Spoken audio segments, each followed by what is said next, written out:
a likable team, which is amazing.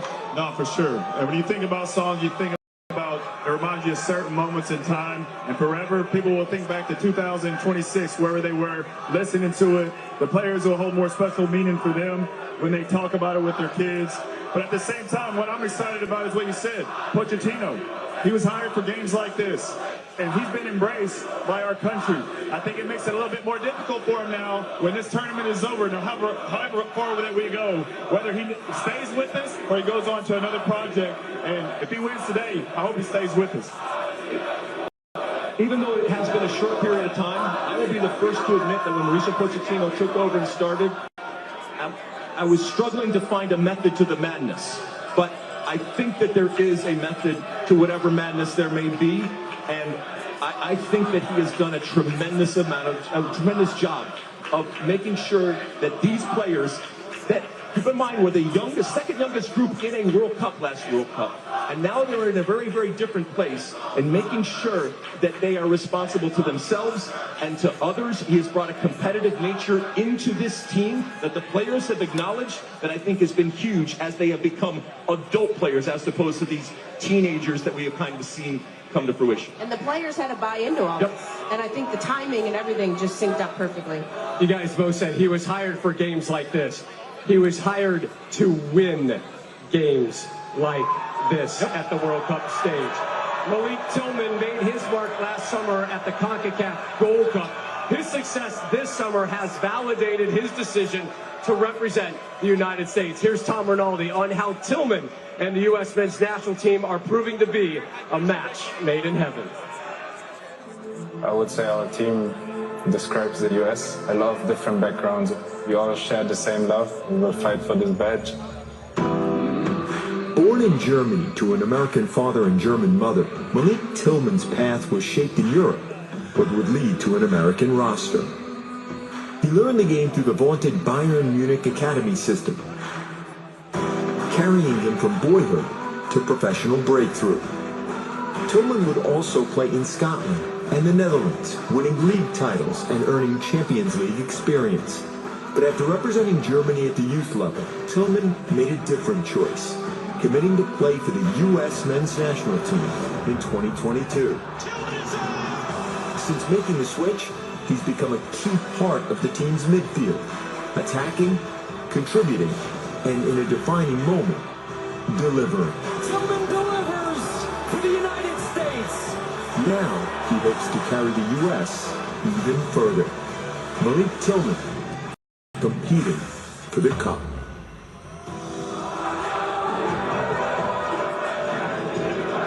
Tillman's goal in the 82nd minute last time out. That was the first U.S. free kick goal on the World Cup stage since Eric Ronaldo's master stroke in the '94 World Cup against Switzerland in Michigan. What a goal that was from Eric, and a great run from Tillman as well. It was a deserved goal for everything he has done for this team throughout the course of this World Cup. For sure, he's been unbelievable. He's added more to his game. You saw when he came in at the Gold Cup into this team, and then now having the best players around him, he still stepped up and being a star. All right, America, Dr. Dempsey here. Welcome to my lab. We're going to talk about the sports science behind this free kick. He hits it with the inside of his foot. He puts his toe down, and there's two ways in which you can hit it. You're trying to hit the middle of the ball. You can either hit a knuckle, or you can hit it where it has top spin on it. And he decided to go a little bit underneath the center of the ball, and it has a little bit of top spin, which allows it to get up and over, which is a technique you need to use when you're that close to goal. Reminds me of Gareth Bale when I played at Tottenham. And for me, he just executed this perfectly. Maybe the keeper could have got to it, but hey, I'm not worried about that. He put the biscuit in the basket. It's good to see us scoring free kick goals again in major competitions. And not only the goal, just the stuff he's done off the ball is unselfish running and his work defensively. That's why he's been one of the stars for me. How many? I'm pretty impressed with that. How many goals have you scored like that? Using that technique, not many, but I scored my fair share. Everybody, go check out YouTube. What has Malik Tillman meant to this U.S. team this summer, Lex? There's an element of an unsung hero because some of the work that he does can easily go unnoticed. I love the fact that you referenced last summer where he kind of came in and everybody said, wow, this could be a possibility, while the team was still going through a transition. And when all of the other players came in, he didn't miss a beat. He came back in and not only was able to prove that he is a starter, but he is vital in terms of the work ethic that he has, in terms of the smarts that he has to get out of situations, to double down, to help, and to get into the offense. Believe me, the goal is wonderful, but even without the goal, he would already have had a wonderful World Cup. This is just kind of a cherry on top, if you will. But the work is not done. If you were watching this game, you will see him show up at places, help out, win balls, get in channels, and even at times be creative in the attacking phase. Look, and I think it's vitally important to have a player like him in your midfield. He's a complete player, like you said. The work he does on and off the field, the creativity, the calmness. But this is going to be a really difficult side to play against. And then you've got subs coming off the bench, De Bruyne coming in the midfield. So it's going to be a good test for him, but he's been fantastic all tournament long. He has been so fun to watch, whether he's starting an offensive break or breaking down the opposition's attack. Malik Tillman has been integral, and that goal helped the U.S. snap a 12-match winless run against European opposition. Weston McKennie and company try to take down another European side. 9th-ranked Belgium is coming up in just about an hour from Seattle Stadium. Massive crowd waiting to get inside the stadium. Hour 2 of the pregame show on the way. More on Flo Balogun's return. A look at our starting 11s, and there's a surprise, a couple from Belgium, and how this nation has become obsessed with the U.S. team.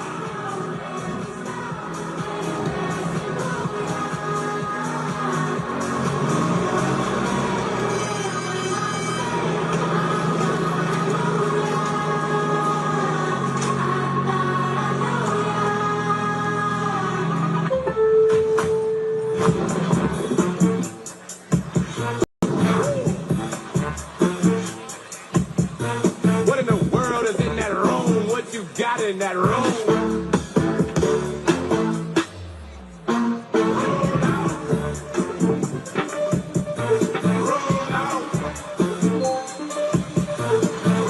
There's no place like Lowe's. Celebrate 250 years of America, all across the country. Experience all 50 states at the Great American State Fair, June 25th through July 10th. Then join in the biggest 4th of July celebration the nation has ever seen. Be part of history. Celebrate America. RSVP now at freedom250.org. Welcome back, guys. Let's go. July 15th. Don't miss the return of the top 16. It looks like the brownie from a bake sale. MasterChef Global Gauntlet returns after the World Cup on Fox. Toyota Tacoma and Tundra are ranked the top 2 in resale value of all vehicles by Born to roam, built to perform, and engineered to outlast the others. Feel the power in a Tacoma or Tundra with special low APR financing. Toyota, let's go places. Oi.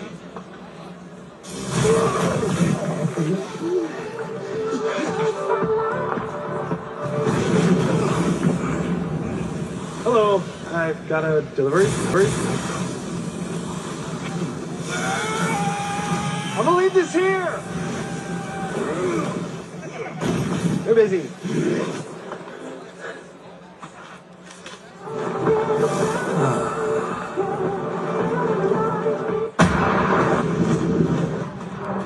Hey, my daughter got Camper of the Week.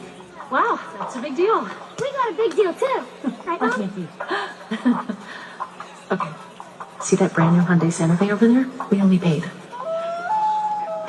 Listen, that. Nice. Enjoy your new car. Feels so right, it almost feels wrong. The Hyundai Getaway Sales Event. Get 0% APR plus 0 payments for 90 days or 1.9% APR for 72 months on select models. Visit your local Hyundai dealer today.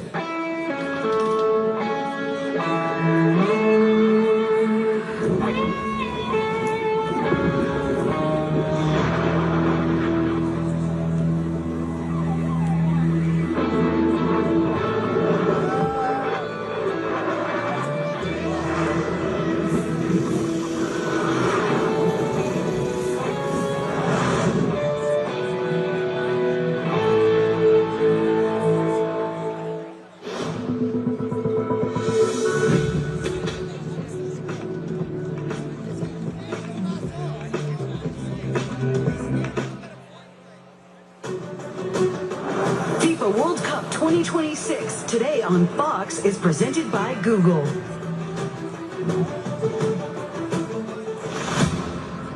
The U.S. is down to 10 men. Bosnia and Herzegovina feeling momentum.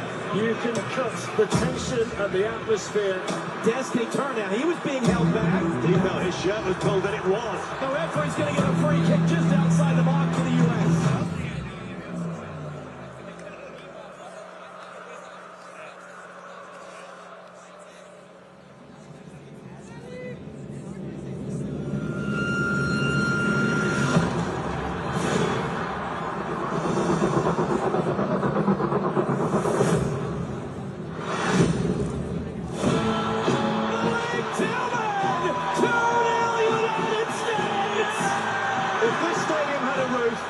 Just lifted off.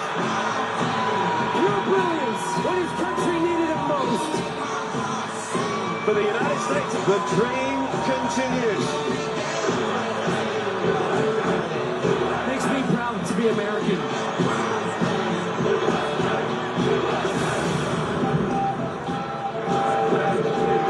It has been a wild ride and no better place to light this American rocket ship than right here in Seattle, Washington. A sun-kissed scene today in the Pacific Northwest. U.S. fans out in full force, hoping the red, white, and blue can book a quarterfinal showdown with Spain in L.A. But first, it's another European test. 5 days ago, the U.S. snapped a 10-game losing streak to European opposition as they shut out Bosnia and Herzegovina. Today, the Americans have ninth-ranked Belgium, and it is the last call for this Belgian golden generation. Big-time talents like Leandro Trossard, Kevin De Bruyne, still getting it done for the Red Devils, but De Bruyne starts on the bench today. We welcome you to day 26. Game 94, and welcome to home field advantage, Seattle style.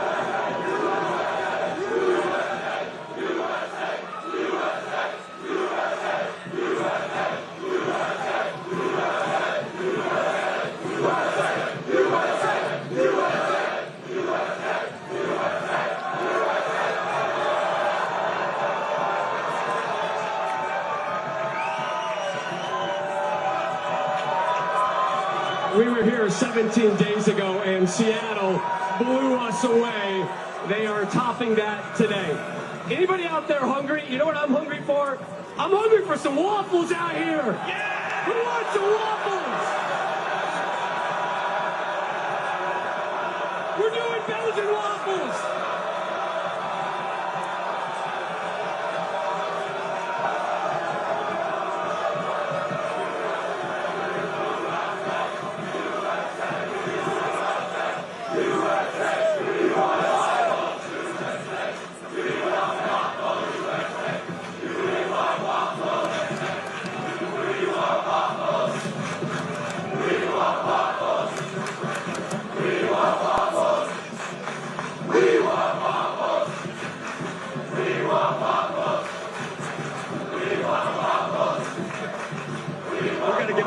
We got to get that going in the stadium today. Never did I think a "We Want Waffles" chant would take place at a U.S. soccer game. Thank you, Seattle. Waffles do hit the spot sometimes now. So glad you're here with us today from Seattle. Rob Stone, U.S. Soccer royalty, Carly Lloyd, Clint Dempsey, Alexi Lawless here with you. 26.4 million people watched the U.S. beat Bosnia-Herzegovina on Fox just 5 days ago.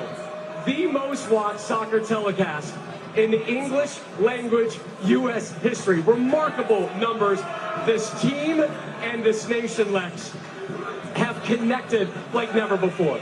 Yeah, it's been wonderful to see. America wants to celebrate America, and I think America is looking for ways to celebrate America. And I think they have found it through this team and through this World Cup. And, you know, again, as an older guy, yes, it makes me feel incredibly happy and proud with what I see. But I also think that it's the way in which this team, and I can even call them a team, have supported the team on the field. And they are as important, believe me, This isn't just me saying that because they're here. They are important because of a number of reasons, not the least of which is this is an American culture. This is an American community. This is an America that isn't going to settle. This is an America that isn't just happy to be at a World Cup. This is an American soccer culture, my friend, that is greedy, that wants more. And the reason why they can justify that greed and that type of notion is because of the quality on the field. These players came to this World Cup, they won hearts and minds, and it has just grown. And more people are coming into the tent, whether they've been following soccer all their lives or whether they've just picked it up. And my friend, it is a fun tent. It is a tent that likes to party, and we are going to hopefully continue this party for a long time to come. Can I talk now? Yes, you may. Go. I didn't know Buxton get a chance. Oh, thank you. I mean, if this team wants to be one of the best U.S. men's teams of all time, they need to win games like today. This is, to your point, this has kind of been our bogey situation, not being able to get past the round of 16. And if you want to be along the teams of 2002 or go on to the semifinals and be the teams of 1930s, you need to win games like today. And I'm looking forward to that battle in midfield between Tillman, McKinney, and Adams versus Onana and Tillmans. I think it's going to be great. Both teams are going to go at it. We're playing against a top 10 side. We're going against a team that, has a higher FIFA ranking than us, and I think that's going to make for a more exciting game. No team is going to sit back. Both teams are going to go for it. It's going to be wide open, and I expect a lot of goals. Look, and, this fan base, America has fallen in love with this team, and I'm greedy. I like to win, but if they don't win, this has still been an absolutely massive success, in my opinion. I do think that they can win. They have the capability of winning. They have the players. They have Pochettino, who's leading this squad. But the way in which they have displayed on the field, the grit, the determination, the way they're playing, the way they're scoring goals, the way they're together, I just think that is what America loves to see, and they've united our entire country, which has been absolutely unbelievable. But also what America loves to see is winners. And this team so far have been winners. But this is a big, big test for this team. This is a big test for this generation. It's a big test for American soccer. Is the U.S. the favorite today versus number 9 Belgium? Nope. I think they're back in the underdog role. But make no mistake, this is not the Belgium team that we saw in 2014. This is a beatable team. I'm not saying this U.S. team can't screw this up. They absolutely can.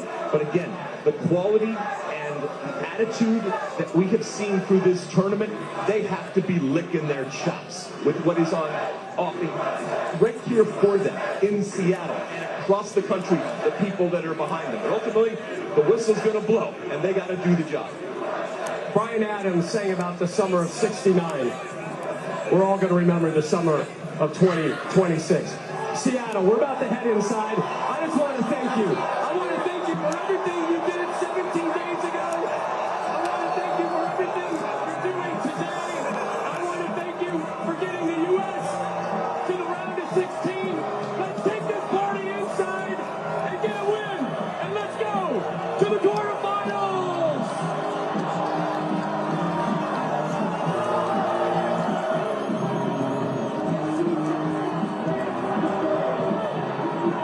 Sign those autographs, Lex. Give them what they want, playing accordingly.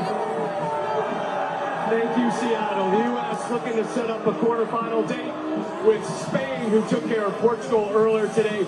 2 confirmed matchups already for the quarterfinal round. France, Morocco, Boston. That one on Thursday. Norway, England square off in Miami on Saturday. 2 co-hosts, Mexico and the Canadians, they have crashed out. Can the U.S. avoid the same fate today? Here's a look at the rest of today's team. Just behind us inside the stadium, Rebecca Lowe, Thierry Henry, Zlatan Ibrahimovic. Match announcers, John Strong, Stu Holden, Emmy winner Tom Rinaldi, and Jenny Taft, who's been embedded with the U.S. team throughout this impressive run here at the World Cup. It's a moment 32 years in the making. The United States on home soil. It's the United States on the board! There's your 2 stars, America. From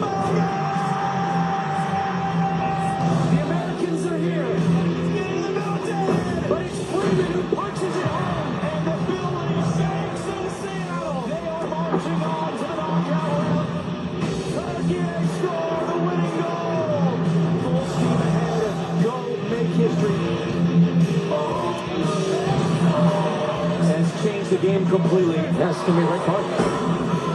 What his country needed the most. Your brilliance. Down the man, but up 2 goals.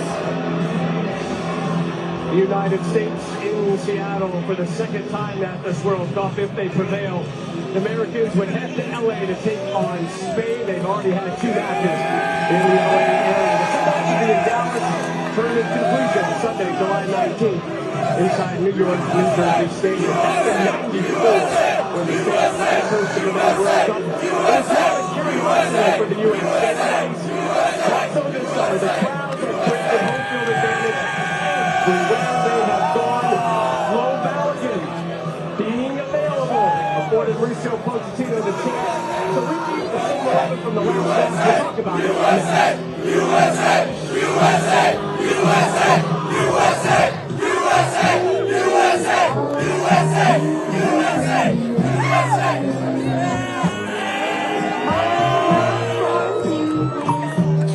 The Bank of America customized cash rewards Visa card for life's rewarding moments.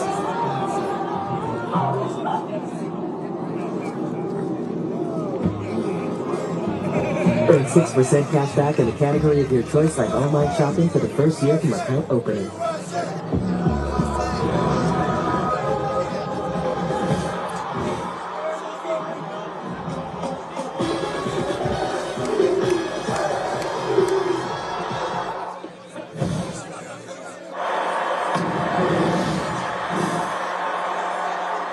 This summer, the Cup is bigger than ever, and DraftKings has you covered wherever you live.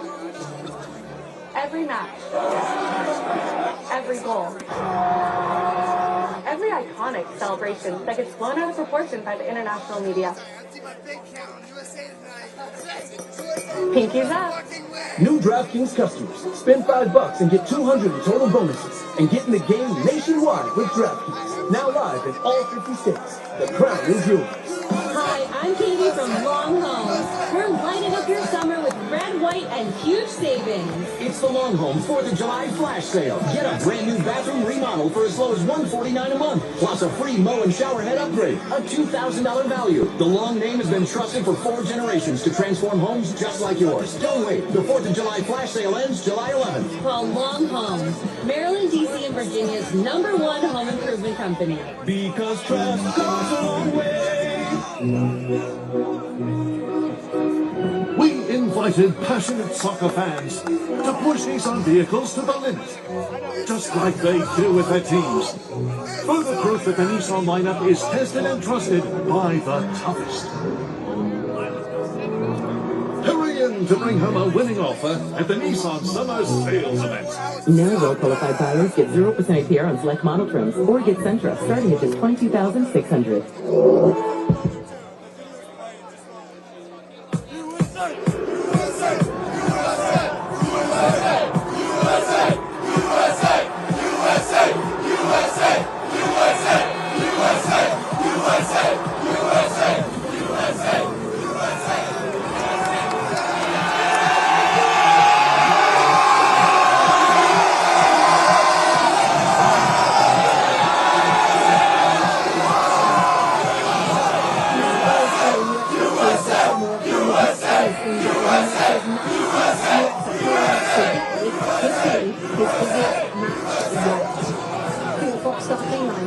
Sponsored by American Express in front of Matt Freese. A backline that includes Fulwards, Crystal Palace centre-half, Chris Richards, Ron Marshall.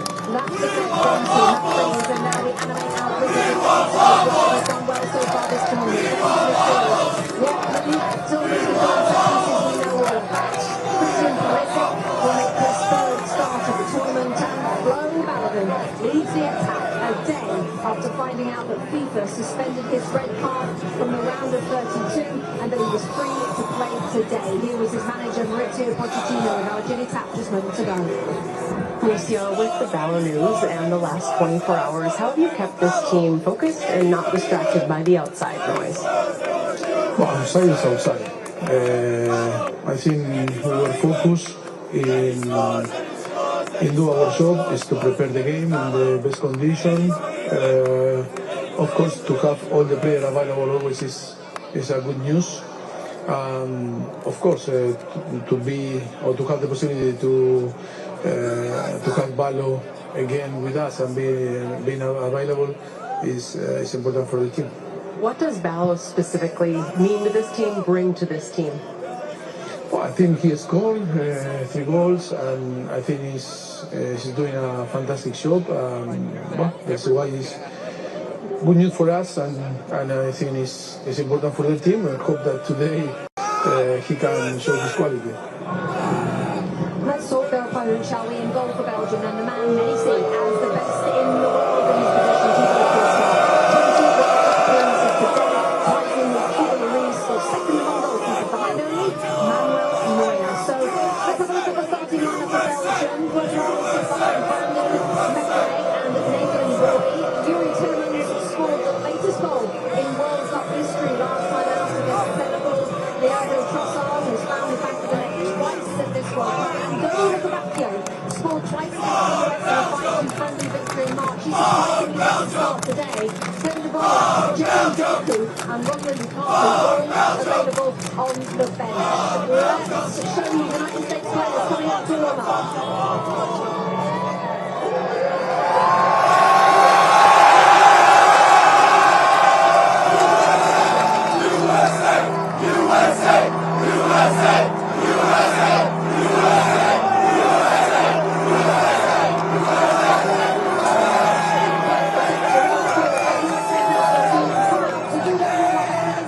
Game for a place in the quarterfinals. Let's take you down pitch side. Our commentary team, John Strong and Stu Holden. Just a terrific energy down here on the field. We've seen the lineups now. What's the big picture theme that you think is going to be significant in this game? The game is 90 minutes. The U.S. are going to have to play all 90 minutes absolutely dialed in. And one of the things in Rudy Garcia's team selections, and Terry was talking about this as well a little bit, they have a lot of options off the bench, but I think in the first half really trying to match the athleticism and the intensity and the energy at which the U.S. will play with. This is a game at this stage in the competition that we have seen so far. You can't make mistakes. You will get punished. As the U.S. team facing the best team they will face the tournament in this sport. It's a young group. We heard so much about the maturity of this group. We will see how mature they are in game management. But go get that early goal, because I think the team that scores the first goal tonight wins the game. 90-minute game, and as Mauricio Pochettino reiterated to us at practice yesterday, they're going to have to win this as a whole group, not one player, whether that's Belgium or someone else. We're so excited for this, Rebecca. Back up to you. Guys, thank you very much. And we have gone from 3 to our normal 4. Alexi Lalas has praised the crowd. Beautiful. I miss you guys. Well, you know you tap the ball, especially for you, my friend. But let's go. Yeah, it's been on the bench for a couple of days. I know. Back in the starting Work my way back. Romelu Lukaku of this team. Okay, let's have a look at the starting lineup for the US men's national team. Of course, Balogun starts unsurprisingly now, but we haven't used it today. Very few injuries in this squad. This is about as strong as you can hope for at this stage of the tournament, isn't it? Breaks itself when it comes to this 11, and rightfully so, because to your point, this is the 11 that has played the best. We also have Christian Pulisic, who has had a little bit more rest and a little bit more time. We still haven't seen, as we talked earlier in the show, a Christian Pulisic definitive type of game. It would be great to have it here today, but as you guys have been talking about, they are up against this Belgian team. I think for the first time in this tournament here, we're going to see the U.S. playing a team where the U.S. is not back in that underdog role.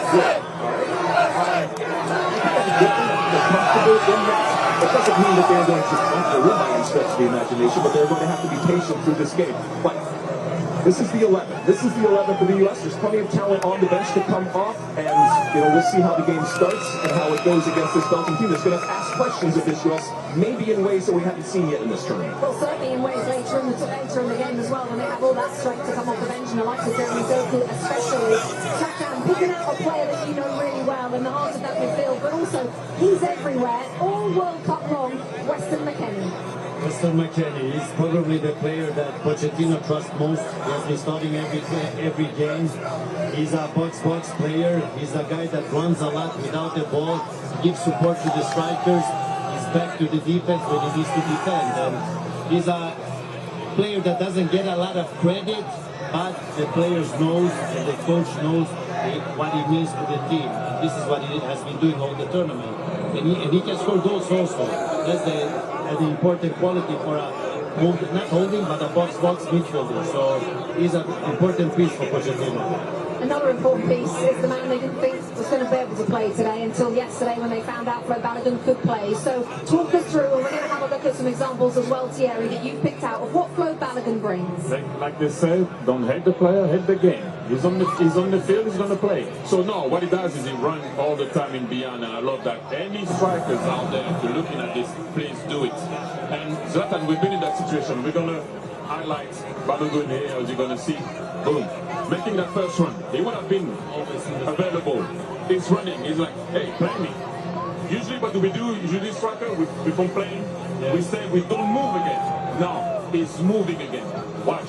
He's always alert. He doesn't get it again. Doesn't matter. Watch. He never, ever stops. Look at that one. Same thing. He's always asking for the ball in behind. Always moving. Look at what Bosnia is doing. They're dropping. Although they're getting the ball back. Same thing. Look at that. Look. As soon as they get the ball, they look for him. And he runs in behind. He's always on the shoulder of the last defender, sorry. And he runs in behind straight away. Even though the ball didn't come, he runs. And they know that. The midfielders know that. They don't wait to give him the ball. They give him the ball all the time. Once again, if you are the center forward out there, always running. One thing that he does, look at the intensity he puts in that front. Look at that. He goes and puts pressure with his team. They all do it. He's alert. He goes, trying to put pressure on the goalkeeper. Ball's going to go. He comes back to make sure that he's not offside. But watch what he does. As soon as they get the ball back, he runs in behind. Not a lot of grass, but still gets the ball, finishes, and he celebrates like LeBron James. And he's here. The USA can believe with that guy on the field. He is having himself a tournament this summer in more ways than one. Memorable for sure for foreign Balogun. Well, Jameis Winston has gotten to know different supporter groups throughout this World Cup, and today he made his way to Seattle to spend some time with the American Outlaws. Let's see how that one went with Jameis on Fox, sponsored by Coca-Cola. The troops are rallied, the horses are prepared for the battle, but victory is coming from the Lord. Our USA men's national team is ready to go for battle with Belgium for this knockout stage, round of 16 match. A historical day is coming to play. We ready? We heat up our souls right now to heat us up some Belgium hot chocolate. I hope you're ready. I hope you tune in. It's going to be a masterpiece. A W say peace. Let's go USA. Let's go USA. Let's go USA. Crowd expected at Seattle Stadium. It is the US against Belgium, a quarter-final spot on the line. The winner books a date with Spain. This US team set out on a mission this summer to captivate the nation. And coming up, we examine why Mauricio Pochettino's men are succeeding beyond anyone's imagination. Back in a moment. FIFA World Cup 2026 today on Fox is presented by Google.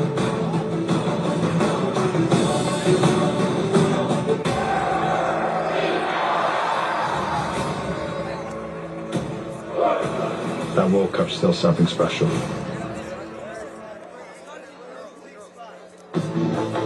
When you buy an all-new Toyota RAV4, you're not just getting a great deal on a reliable vehicle today. You're getting the comfort, tech, and style you deserve in efficient plug-in hybrid and hybrid options, both with a total range around 600 miles. And as a KBB Best Buy for 2026, it's recognized as one of the smartest values on the road today. That's Toyota affordability. Buy smart, drive for less, and trade for more. Toyota, let's go places. Termites, they never wait for an invite. They just enter your home, then chew and bite. By the time you notice, your house is their meal. Better let Guardian Termite and Pest Control take the wheel. To find out what these uninvited pests really reveal, our trusted technicians detect termite infestations fast and use advanced treatments that last. Get 10% off a full termite treatment today and keep those critters away. If something is bugging you, call Guardian Termite and Pest Control today. Visit guardian-pestcontrol.com.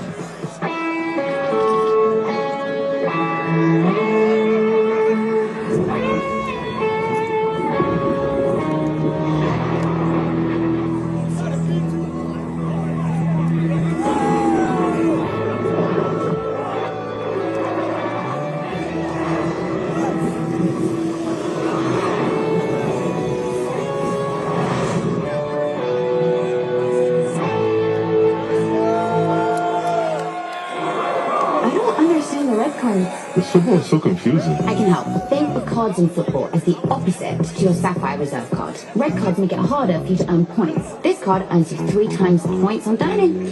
Thank you. Also, you get a $300 credit on travel. You ready? Yeah.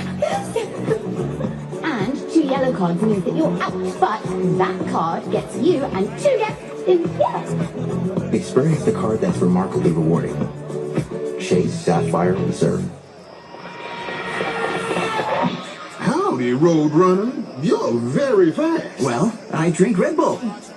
But you do realize... Yes, Red Bull gives you wings, but, I'm scared of heights.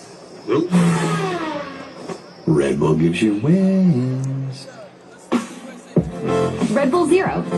0 sugar, low calories. Tried it yet? Chippy, this Friday we're in Frederick, Maryland. Say it louder. I love Dixon! Quietly carrying Maryland. This country has been waiting for this match, and here we go.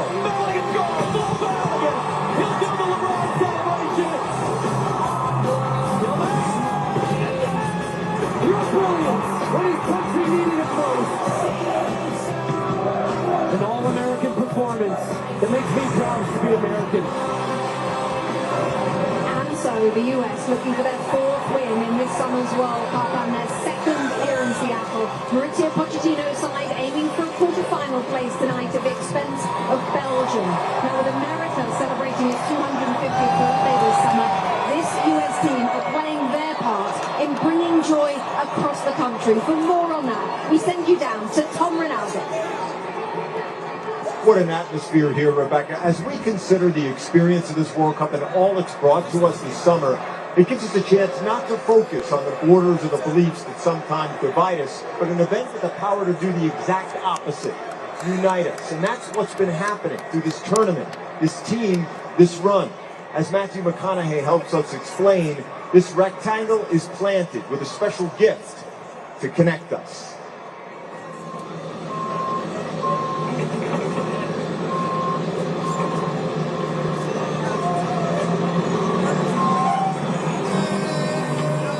Planted in our earth, rooted in our soil. But with the practice of patience and the care of cultivation, through weather, labor, and time, the blades of grass form and then transform. A sod farm to a playing field. Piece of countryside to a beckoning stage, a patch of land to a common ground. Oh, but watch how it grows into a turf that supports the weight of a nation's hopes.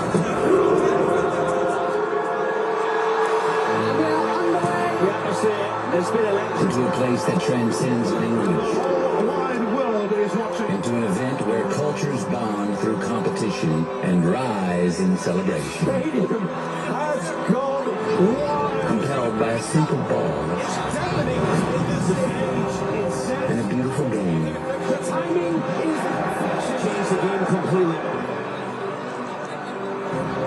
These lined fields serving as the grandest stages on earth. These measured rectangles, gleaming theaters with unscripted plays that allow us this gift.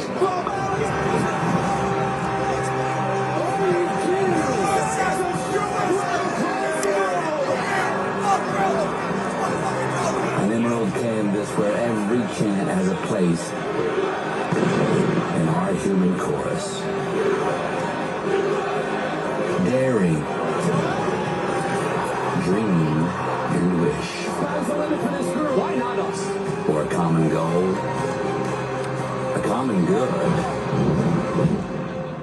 upon our common ground. And take a look right now as we head into Seattle Stadium, and you can feel this atmosphere as we come up and over the famous triangle and you can hear this crowd roar. Thanks to Matthew McConaughey. This film, The Rivals of Benziah King, in select theaters August 14th, nationwide August 21st. We know he's going to be watching with millions of others to see how this script unfolds and how this movie ends, Rebecca. We can't wait. Tom, thank you. What a beautiful piece. Alexia, I want to start with you. You've known this is coming for a number of years. How has what has happened in this country, both on and off the field, compared to perhaps your expectations coming in? Oh, it's exceeded my expectations. You know, when I think back 32 years and what America was as a soccer country and culture, you know, as the saying goes, you've come a long way, baby, and we certainly have. It's kind of like you see a band when they're first starting out in a club, and it's, you know, it's raw and it's almost intimate, and then you see that band grow and grow and grow, and next they're playing a stadium, and they're two completely different experiences. They can be incredibly impressive, but they're different. I love what is happening here. I love what is happening to my country through this World Cup and through this sport. It makes me incredibly happy. It makes me incredibly proud, and I enjoy sharing it with everybody. It's kind of perfect that while you were answering that, Country Roads just started to be played around this stadium, the new anthem of this US men's national team. Zlatan, is this what you expected when you signed up for this gig? I mean, I'm here. There is a reason why I'm here. A World Cup without Zlatan is not a World Cup. There is still more to come. So it has been amazing. It has been great. This is all about what the World Cup is. So bring the whole world together. Everybody's welcome, and it's connecting everybody. So that's the beauty with World Cup. Thierry, you've lived in the States, you've played in the States, you've managed over here too. Did you think this, not just here today, but what we've seen over the last 3 to 4 weeks, with not just the USA, but all the teams and all the fans, did you think it would look like this one day? Yes. And I've been saying it for a very long time. I said it since December. This country is a sleeping giant when it comes to football. I will say football. This country is a beast. But you need to go about it the right way. You need to believe that you can. I've been saying it for a very long time. This country, usually when they touch a sport, they usually dominate it. And I know, I've been saying it for a long time, since I've been here, since I left, when I'm in Europe, I always say to people, do not sleep on the US. Do not. But do they want to wake up? Do they want it? Do they believe in it? That's a different ball game. I always did. And I always did say, when I'm in Europe, oh yeah. But you have to go about it the right way. And have the right foundation. There's a good foundation right now. Hopefully you can build on that. I always believe, and I will never change and not stutter. This World Cup has given us, as Americans, a view through the lens of others as they see this country through the World Cup. And it's given us perspective, and I think maybe even some appreciation. And then, obviously, the people that have visited the country, hopefully they have a completely different perspective when it comes to what we are as America. A huge choir belting out Country Roads before kick-off as we edge towards this game between the USA and Belgium. The first North American World Cup in 32 years, by the way, smashing attendance record. We've already got past the 6 million mark, and United States fans certainly doing their part. Stadium is going to be packed to the rafters for the US fans today. Can their presence push this team into the last 8? We will pick out our players to watch ahead of this one. 21 minutes to go.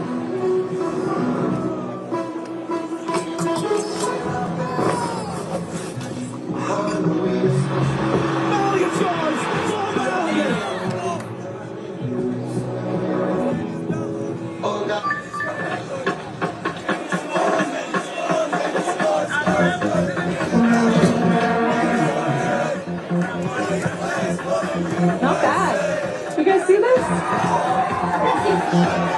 Control the ball. Cut off my foot. And it's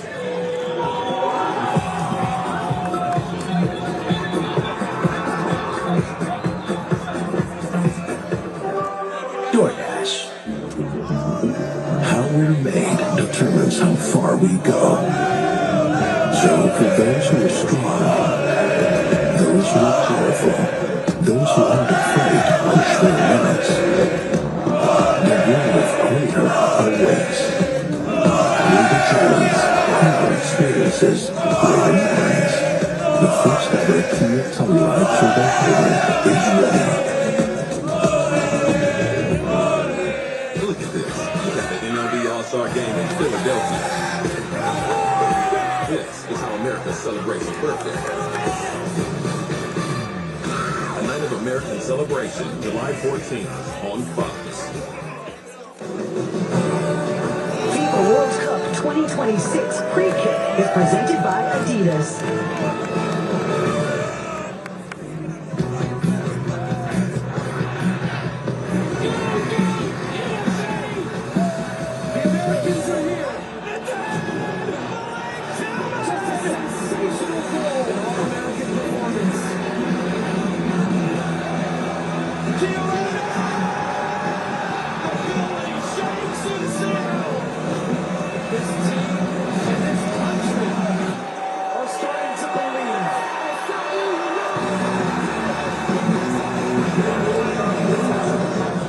2002 is still the only World Cup that the US has played a quarterfinal match. A win today and they're back in the Elite Eight. Let's check in once again with Jenny Taft. This game will demand the highest version of ourselves. That's one of the many messages from Mauricio Pochettino to his players before this match. I've had a close eye on Folarin Balogun, available to play starting tonight. He didn't want to chat with me before this one, saying he wanted to let his play do the talking and talk after the match. But his players tell me he is ready for the moment. Some are calling this the biggest game ever for U.S. soccer. Tim Ream told me the moment you say that, you become distracted. I asked him about the last 24 hours, the highest of highs, Balo's back, criticism from the outside. He said, we are so close. We are a family. Nothing can get in the way of what we plan to do. Continue to make history. Jenny, thank you. When they announced the starting lineups here inside Seattle Stadium, the loudest pop was reserved for Flo Balogun. The U.S. trying to get to just their second ever quarterfinal appearance on a World Cup stage, first since 2002. Rob Stone, Carly Lloyd, and Clint Dempsey back here with you. We want to hit a couple players that our eyes are really focused on today. We begin with Malik Tillman, who had his Kurt Schilling bloody sock moment last time out a couple days ago in the Bay Area. Before he took that free kick, that's a look at what he was dealing with, and he was still able to bend that ball into the net, as Dr. Dempsey showed us earlier. Yeah, welcome to the lab. No, Sylvan has been the man. But it's hard to mention him without mentioning also McKinney and Adams. They've been amazing in midfield. What's impressed me about Tillman is his work off the ball. His running for his teammates to get open, but also the work he's doing defensively. We've always known his quality that he has, being able to be creative, use his flicks, use his skill to create opportunities for the players around him. And I think this battle will be won in midfield today. And look, big-time players show up in big moments, and we are all awaiting Christian Pulisic to show up. This is his opportunity to do so. This game actually sets him up to have success, especially out wide. The Belgians will want to get their fullbacks high, and he can take advantage of that space in transition. 1v1s, he's got to be exceptional and get a goal. Real quick, 3 Belgian stars start this one on the bench. How does that impact the way the U.S. is going to attack that first 45?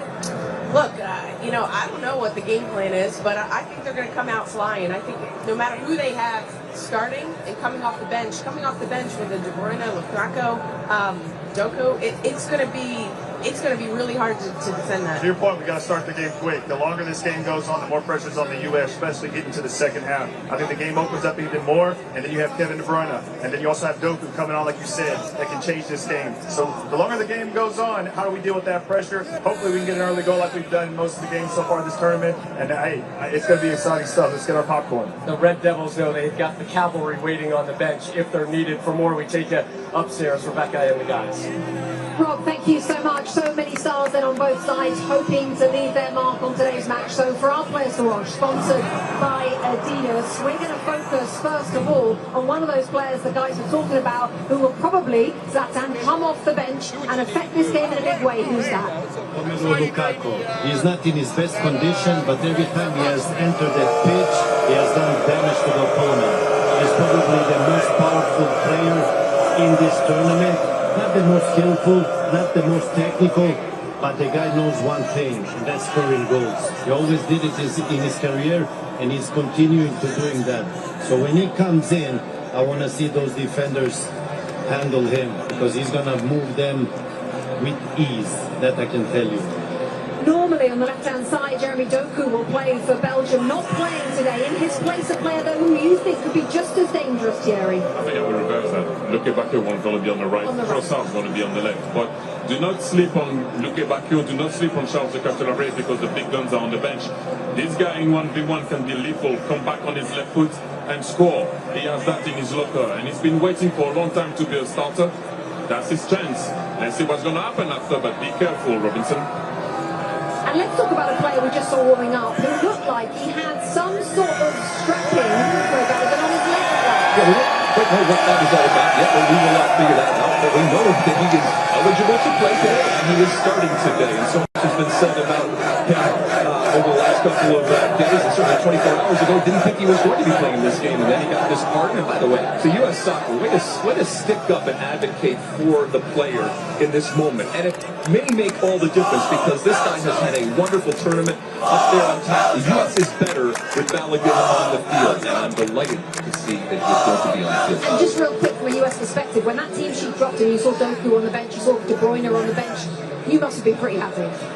I don't know. I don't care what the 11 is. By the way, all you guys do is talk about Lukaku, all right? He's so big, he's so strong. You don't think that our guys can handle a big, strong guy? Trust me, we will move your way. Come on. It is going to change the game if and when they come on the field. But I think our U.S. team is going to be prepared for it. All right, chaps, thank you. Well, Christian Pulisic yet to find the back of the net at this World Cup. Tonight, he's hoping to shine against Belgium in Seattle. And he'll have the support of the entire country. United States fans gathering on foot watch parties everywhere.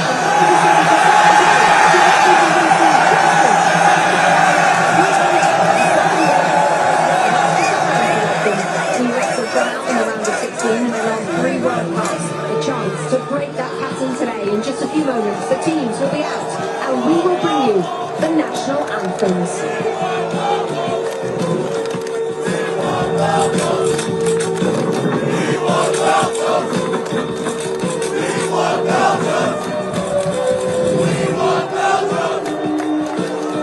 Did you know salsa was invented when Puerto Ricans took Cuban rhythms to New York? Brazilian Jiu-Jitsu was born when the Japanese took judo to Brazil. When North African frying traditions met Spanish stew, Spain made the churros. After Jamaicans took their sound systems to the UK, the world got it. And this is what the world gets when 48 nations meet to play one beautiful game.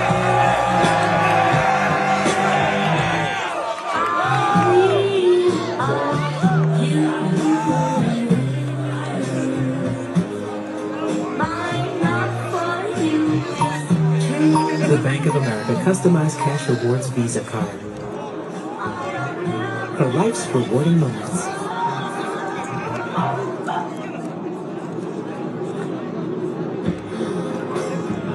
Earn 6% cash back in the category of your choice, like online shopping for the first year from account opening. Do you believe in miracles? Yes. Welcome to the party.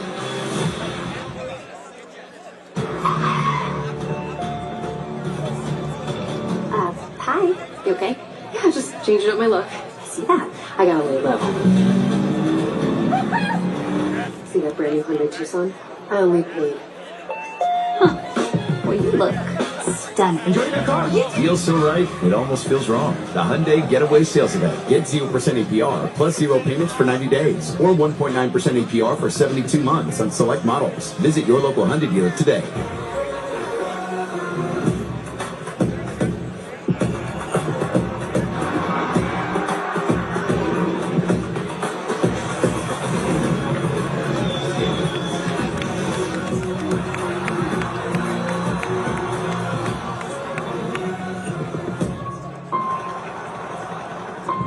This day was inevitable. You want to do something that's never been done? Go someplace you've never been? Eventually, you have to stop chasing the world's attention and start chasing the world's respect. Stand across from the baddest on the planet and not middle. Look at the rest of the country. That isn't expectations. It's receipts. It's a reputation you can't buy. Names that shake the ground. Cold, hard facts. And the building shakes in Seattle. What do we have? Something you can't quantify. Something undeniable. Something they don't. Don't have history.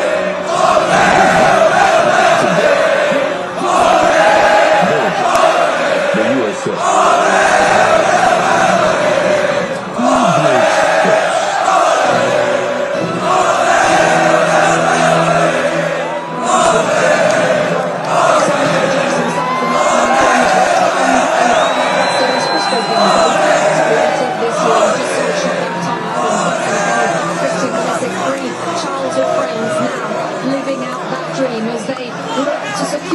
For the US men's national team in the quarter-final of this World Cup, where they would meet Spain in LA on Friday, but that's if they can get past a strong Belgium team.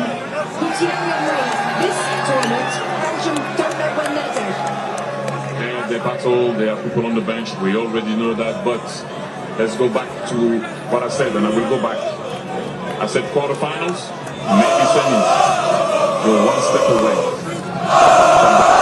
So let's see where you can go. And after maybe we can think about Spain and climbing Mount Everest. I think we'll get ready to deal with that first and see where you can go. Look at the team here at Seattle Stadium as they await the teams.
Please rise if able for the playing of the national anthem of Belgium.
Please remain standing if you're able for the playing of the national anthem of the United States of America.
So on this first one, I'll knock you talking. Yeah.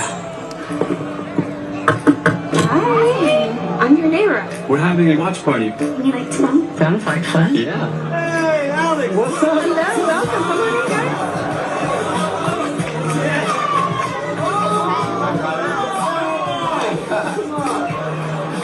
Unlimited home internet that keeps everyone connected. When the connection matters, it has to be AT&T.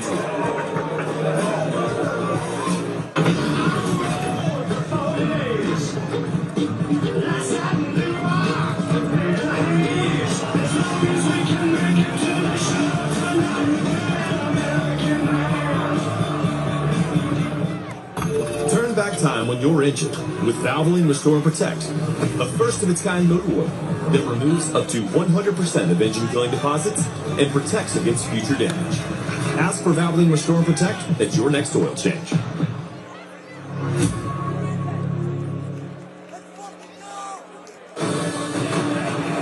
FIFA World Cup 2026 on Fox is presented by the Home Depot. Here we are again, same Seattle sunshine, same incredible atmosphere, but a very different game with a very different edge this evening. It's the round of 16. It's win or go home at the World Cup between the United States and Belgium. No changes for Mauricio Pochettino. And that means Jim Balogun is back in the lineup. 3 goals for him in this tournament. Went off with a red card against Bosnia-Herzegovina, but he gets the start in this one against Belgium.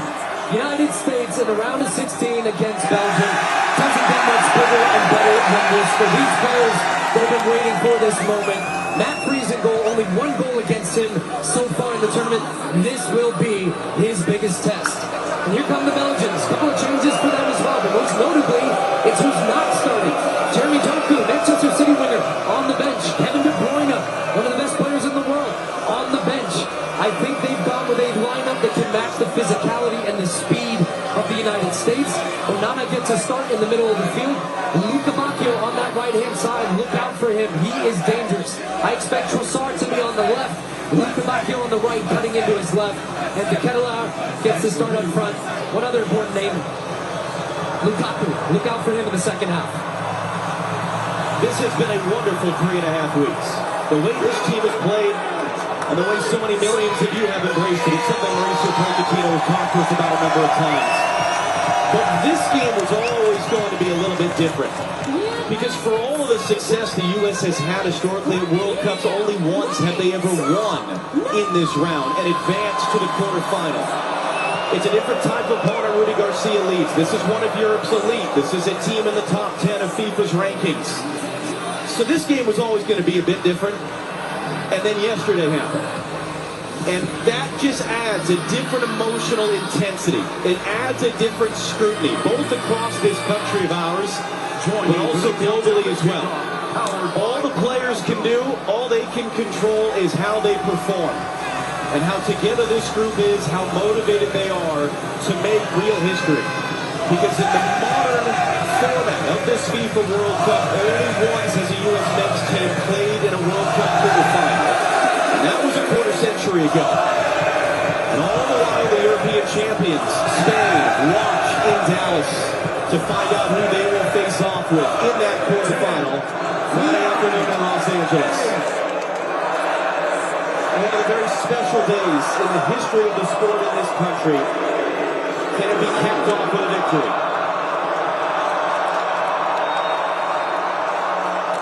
And we are underway. It is the United States in the dark blue. It is Belgium in the very light blue.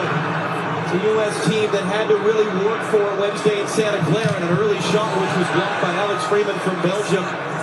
They took the lead against Bosnia and Herzegovina. They were reduced to 10 men with that video review red card. And they grinded out the rest of the way for just a second knockout stage win in their history. And Jorginho Dest thought that that was going to be their ball. Well, look out for the long throw here from De Kuiper. So they're going to put early pressure on that freeze. That seems De Kuiper going to set up a long throw.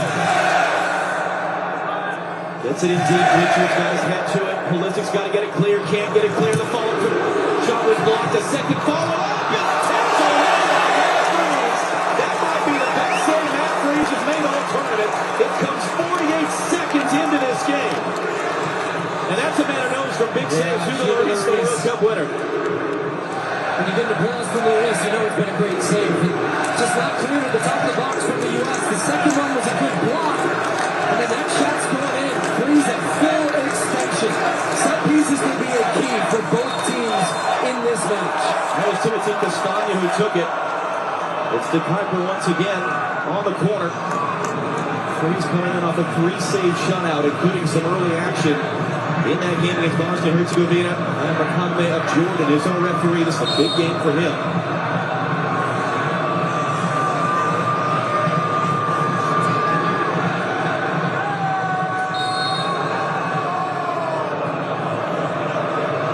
For a long, dramatic build-up. Yeah, they ran too early, so he's trying to reset up this set play here. Kuiper sends it in. Freeze stays it home. Anthony Robinson didn't get there. It's a second early save from that Freeze.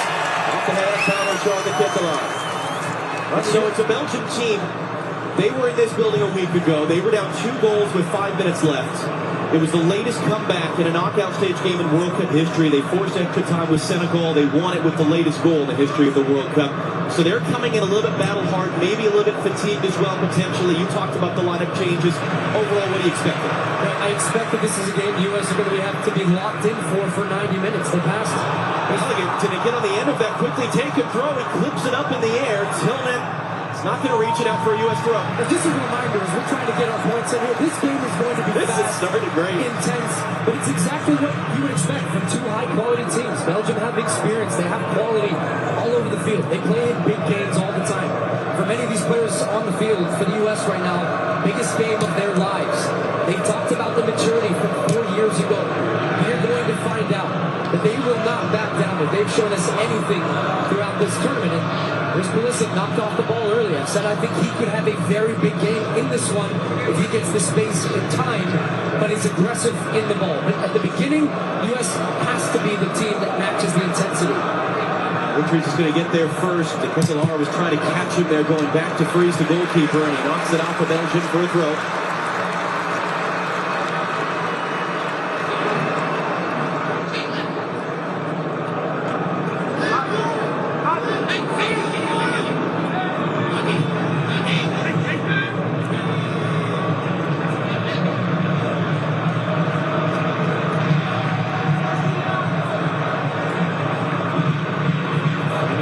For Weston McKenna. Dest, Russell Carroll one, knocked away by the second man through Onana. Osana taken immediately off the ball. McKenny, early angle in, but he's not going to get there. Thibaut Courtois, one of the best goalkeepers in the world of his generation, his first touch of the ball.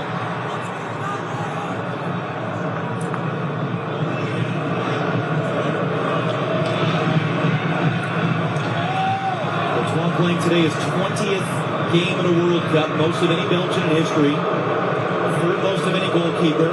It includes the game where he and Belgium beat the United States in this round in 2014.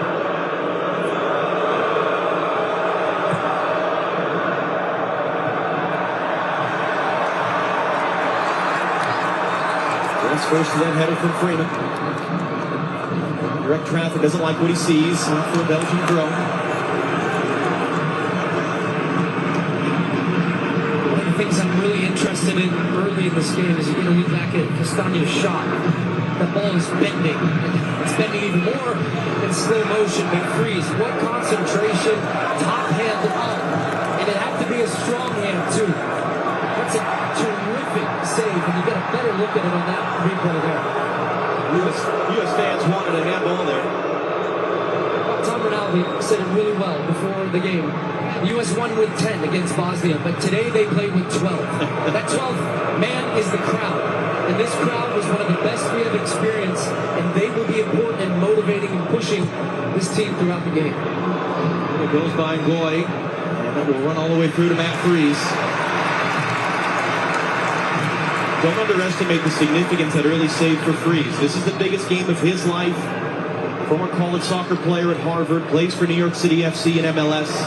5 saves so far at this tournament, but none of the truly top-level category. That might have, in fact, be the biggest save he's made in his 19 games as the starting goalkeeper for the United States, particularly because it came so early. Listen to media pressure taken off the ball by Onana. Pulisic lost his first 2 goals today. Yeah, just a couple touches that are getting a little sticky, stuck under his foot.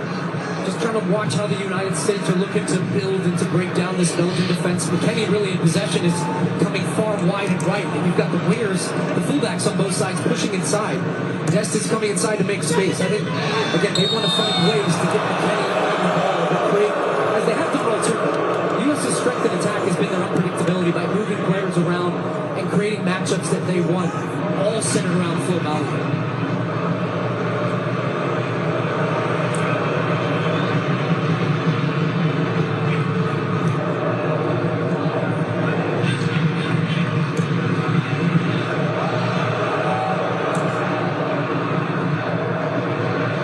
Reeves did well. Here's the body up on the Keflar. Don't allow him to even challenge for that.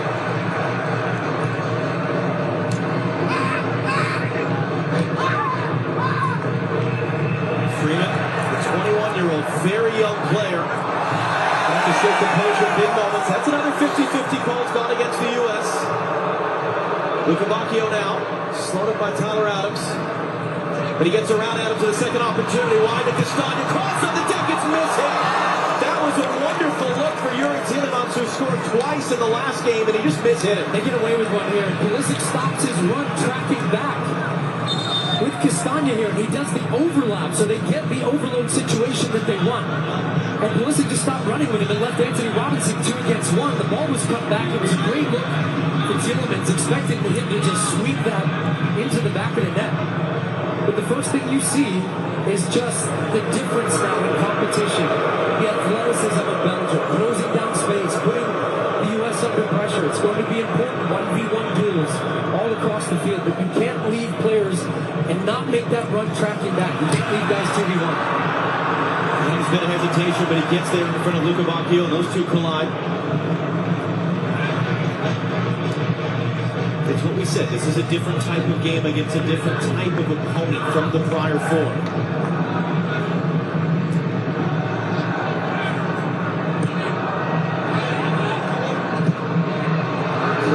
Long run for Trossard, brings it down. Freeman out to meet him now. Freeman blocks the cross, prevents the corner. It's infield. The U.S. is hesitating. A bouncing ball picked up in the box, and that's the opening goal for Belgium. It was the Keflar first to react to there on the cross. The U.S. players froze defensively, and now they are in an early hole against Belgium.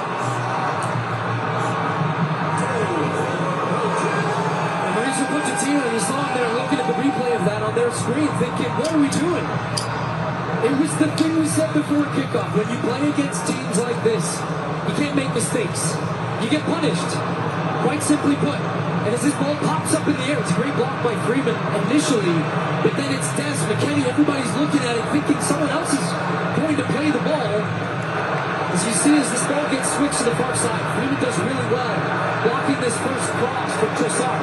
But now look, you've got 3 U.S. bodies as it pops up here. You've got a couple guys thinking, is it me, is it you? And they just sneak inside, and he is onside to Kittler, playing on the shoulder of the last defender, Tim Ream. It's a great ball across goal.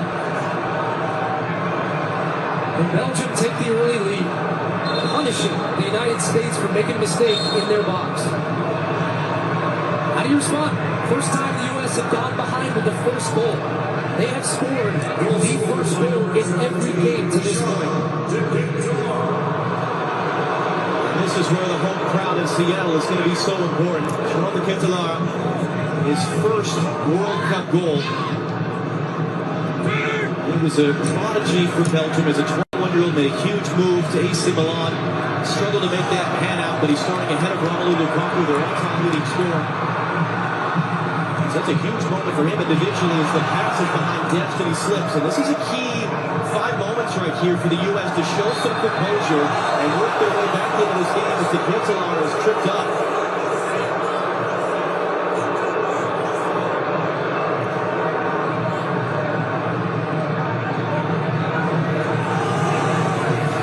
Just a little kick there you saw from Tyler Adams. And Patina barely with G. Colina talking with Jill Ellis. Alex Morgan in there. Cindy Barlow Cohen, bottom left, president of the U.S. Soccer Federation.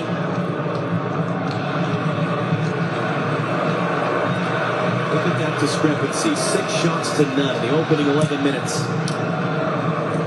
We were so worried about the second half of this game. The U.S. has been the top scoring team in the first half at this World Cup. Can they get themselves going here?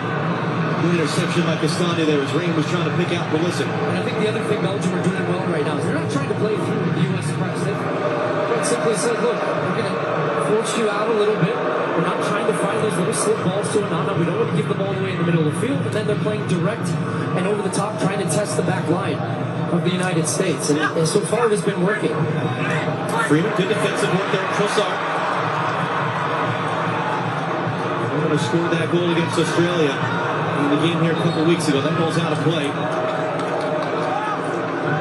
They do just look a little nervy, though, don't they? The U.S. Heavy touches, balls going out of bounds, turnovers in the middle of the field, a little bit late on some of those tackles. That's when you've gone from being the aggressor in every game, and you've had such a great start and an intensity, and all of a sudden now somebody's right up in your face. Richard just got hit in the face, and Chris Richards is down. The indispensable members of this team, one of the key leaders at the back, Birmingham, Alabama native.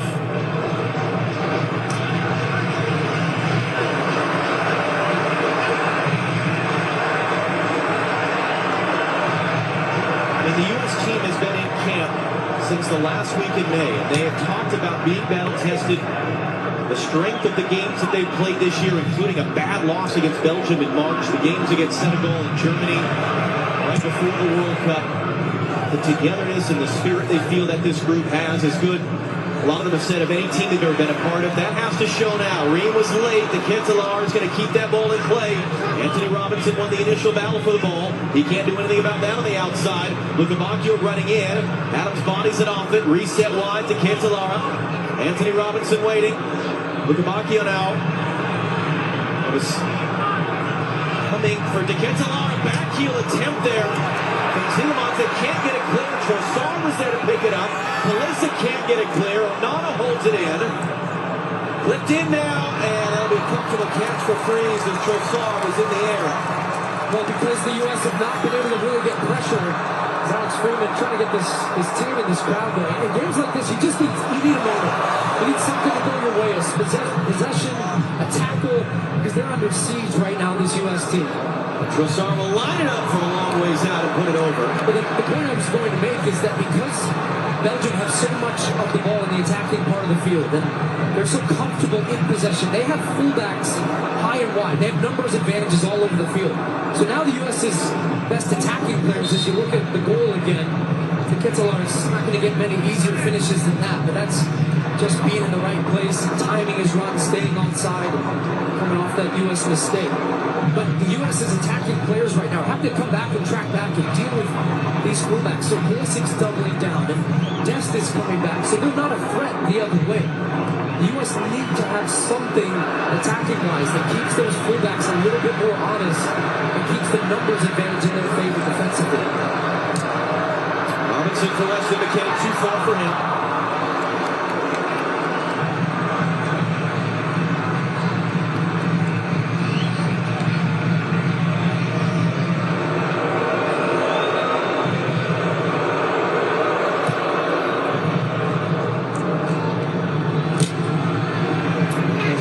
There, got a piece of that ball. Anthony Robinson got a pocket pick, won it back, couldn't play inside for Adams. Quarter hour gone. It's been a tough opening 15 minutes for the U.S. Matt Freese with that huge save in the opening minute. 9-minute goal for Belgium. And they start to look again like the team that they have been at this World Cup so far, even against a much higher quality opponent than they've played at this World Cup so far. I think we're about 7-ish minutes away from the hydration break. Just looking at the U.S. defensive pressing structure, it's too easy for Belgium right now. It's basically Balogun against 3.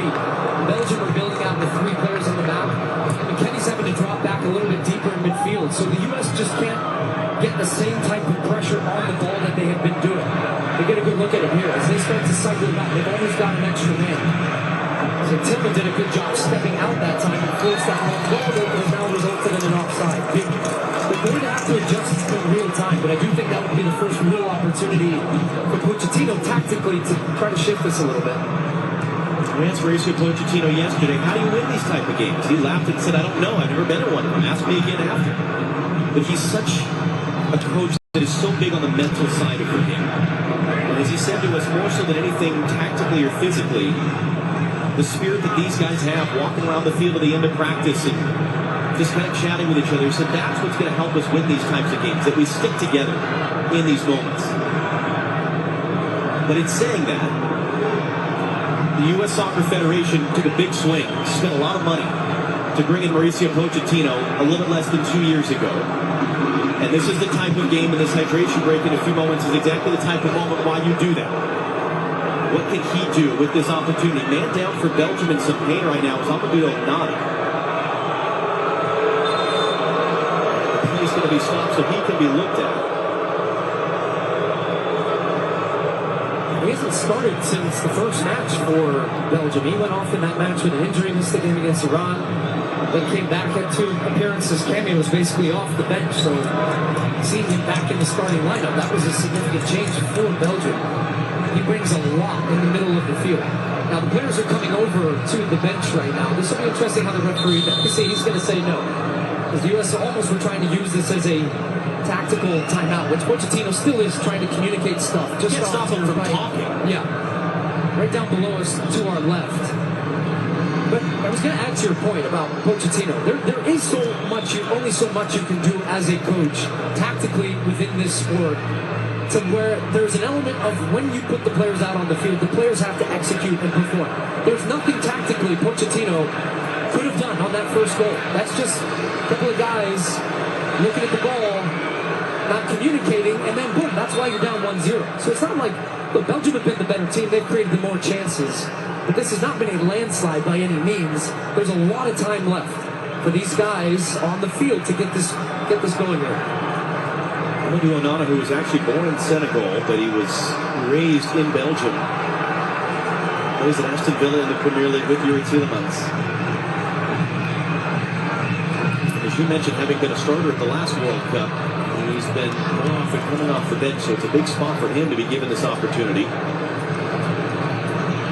It's a Belgium team, not just how good they've been when they scored the first goal. They've actually not been beaten in any game since March of last year. They're on the second longest unbeaten run in their country's history. The only longer run was a team that made the semi-final at the World Cup in 2018, the best Belgian team of the modern era. And a few players from that team, that golden generation, are still a part of this squad as Anthony Robinson tackles it out. The question right now is whether Onana can continue. The answer looks to be no. And they've got a substitute up already, Ranzanakin, who has been a starter for them at this tournament. So really below for Belgium to have to lose one of their starters to an apparent injury. They're going to hold the sub now. So Belgium are playing with 10, but they have an attacking throw. It's sent in deep. It's Weston McKennie who heads away. Well, not done. Back in by Castagna, back post. Richards rising up to get it away. Adams in, almost collided with Pulisic, able to get rid of it. Balogun collision with a couple defenders. Balogun's going to chase this one. Had to be alert to come out and get it. Gives it away. Going to be bashed for. There's a second man down for Belgium right now. As part of that collision with Balogun a moment ago.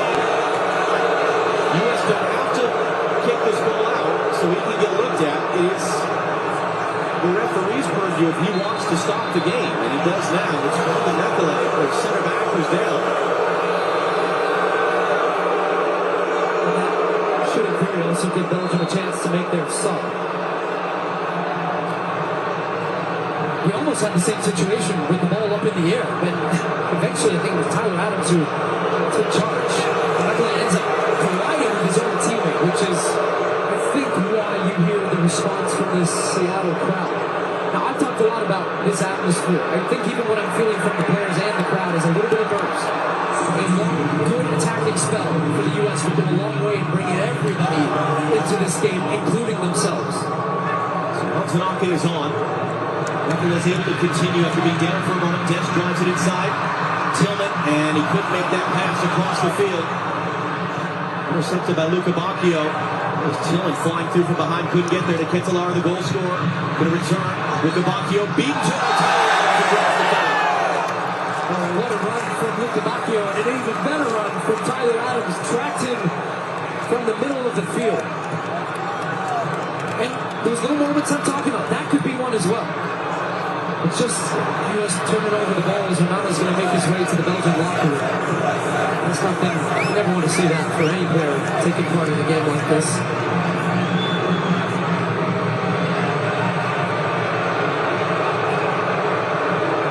Comes a long ball again, long and direct, bypassing that U.S. press. They know that is his strength. And they've been winning some of these second balls, but look how much... Freeze backed off. Richards almost gave it away. He needs some help.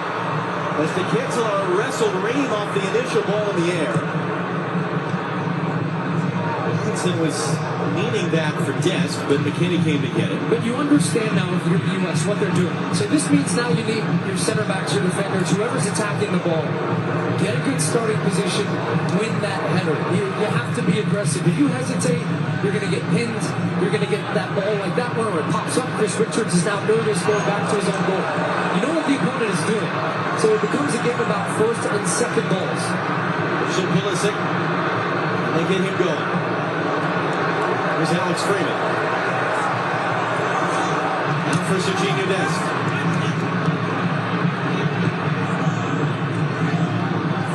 Freeman. Tillman. Kind of back heel was blocked though. Tillman's there. Got a foot away, but it's given right back to the U.S. Next stoppage of play will be the first half hydration break.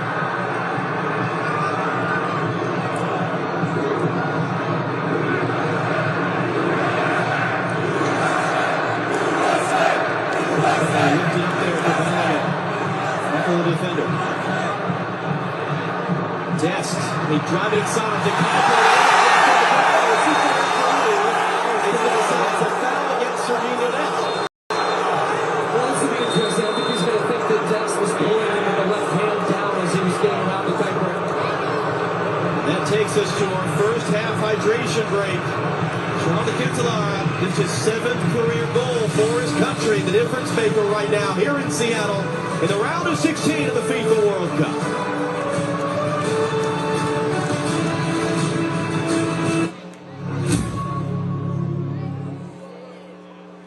Trying to predict the future is a hazardous occupation. The only thing we can be sure of is that it will be absolutely fantastic.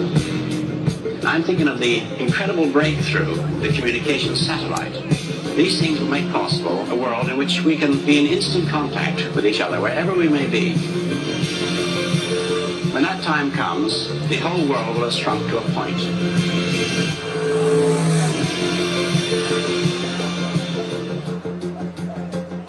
You know who never loses the FIFA World Cup? A bandwagon fan. But as long as we have Lays, everyone wins. So I just... Boom. Little help? Thanks. Nice job. I'm not doing that. So instead of judging us, join us. Hop on the bandwagon, America. I don't know, I just got here. You know who's winning? Every Walmart Plus member knows free delivery means that unexpected guests of any size are not a problem. Carl looks like he can eat. He's a machine. This is why I'm a Walmart Plus member. Groceries delivered free today. You guys saying what I'm saying? Carl makes me sneeze. Good thing pharmacy delivery is free too. Who knew? Mom, yeah. With Walmart Plus, I can handle the rest. It's worth it. What a beautiful animal. I see you, Carl.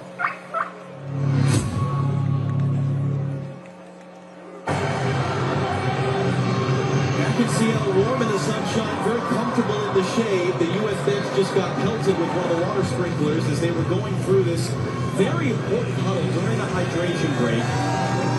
Let's start first of all with this, from the mental, emotional side. If indeed this team has looked a bit nervy, why would that be? For all that they've done the last few weeks, why would this be a game that they would struggle to work into? The biggest game of some of their lives. Look, the only way to get experience in these games and not feel nervous is to play in them more often.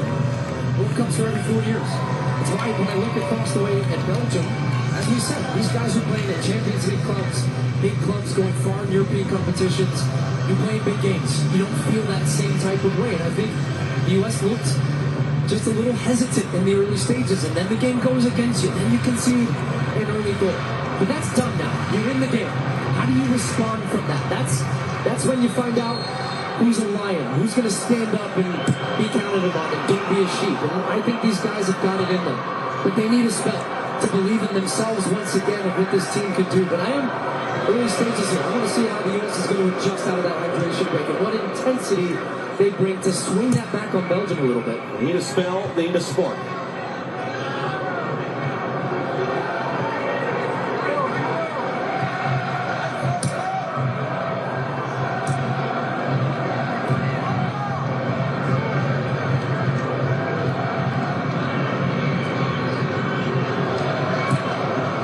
Carries forward, gives it away, Anderson it takes. McKinney trying to get him a run. Just pull back there a bit there. Back to Kuiper to slow him up, not enough for a foul. Pulisic. Not past one. Space to the left for Anthony Robinson. Castagna comes to meet him. Those two are teammates at Fulham in the English Premier League. So a fun battle between those two. Pulisic wanted a better option than he got from Richards. Alex Freeland with a man right on. Trying to play 1-2, just kind of mishit that. Boussard really winning with Arsenal this season, helps Belgium get the ball clear. Let's see Lemons will direct traffic for Belgium. Very slow start of the tournament for them. 1-1 draw with Egypt, courtesy of an own goal. A scoreless draw with Iran. They finished the group with their biggest ever win in a World Cup, 5-1 against New Zealand before the dramatic comeback here in this building last week against Senegal.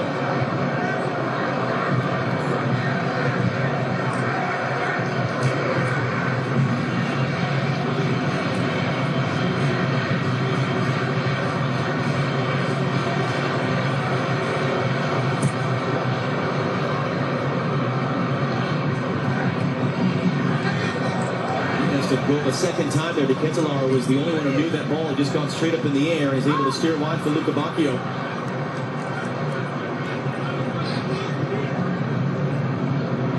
Eddie Vedder here. Seattle rock music legend. This entire city has been engaged with this whole tournament. This is the sixth and final game in Seattle of this World Cup. And they lift the U.S. back into this game. And Austin McKinney's foul.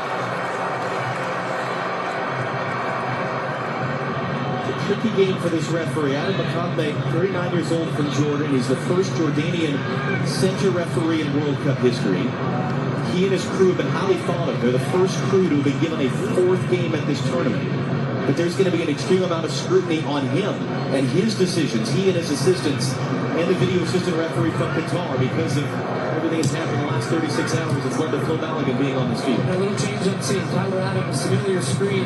He's dropping between the center backs to now allow the U.S. to get their fullbacks higher. I think that's a good switch there. Now because it opens this up. Well, listen, Balogun. He's got the free kick. U.S. in a great shooting position. And instant dividends. So now you have Anthony Robinson high and wide on the left. You've got Freeman high on the right.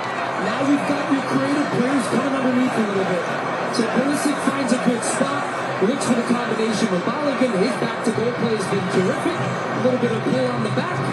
And the U.S. now all of a sudden have a set piece. Pretty good distance here for a direct strike.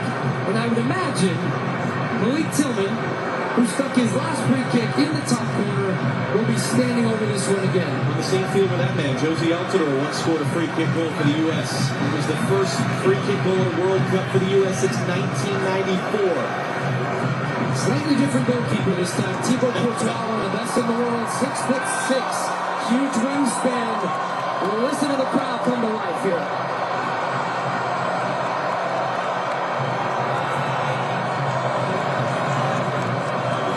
Fourth career goal for the U.S. What's interesting, John, here is last time it was a little more to the left. He had to go to the wall. He can go both sides here because this is central, which makes it more difficult for Courtois. There's a man lying down behind the wall, which means the wall can jump. Tillman all the way!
Working on desk. Trossard to the byline, gets across, and the Ketelaar's rising up, and Belgium retake the lead. Moments later, Charles de Ketelaar climbs the ladder, his second goal, and the U.S. right back where they were. If that ball was going to go out for a goal kick or corner, I was going to say, it's one of the cliches in this game, that you're most vulnerable after you score a goal. And this is why. Because the other team all of a sudden now has instant motivation to punch back. But once this ball gets wide, you've got 2v1. You can't let the cross get in here. Freeman is backing off. You've got support. Be more aggressive. They're both taking the same angle there. And Trossard is able to get down to the line. They're both making the same play. And that comes down to communication. But even at that point, Tim Ream gets beat at the back post. De Ketelaar, great strength from him, but he just gets his hands on top of Ream. Gets the early jump. And you might think that's a foul, but it's not. I mean, he gets that early lead where they're both jumping for the ball. Pochettino cannot believe it. His team have conceded right off the back of a goal that brought everybody back into this game. My goodness. Great goal from De Ketelaar. That ball was in play for 61 seconds from when Belgium kicked off to De Ketelaar scoring his second goal.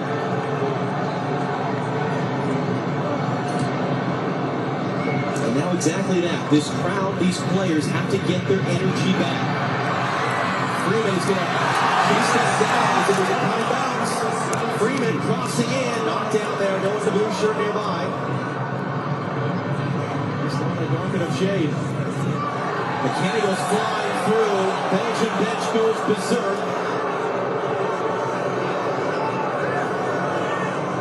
He's going to pick up a yellow card here. Rest to McKinney. Gotta be smart still.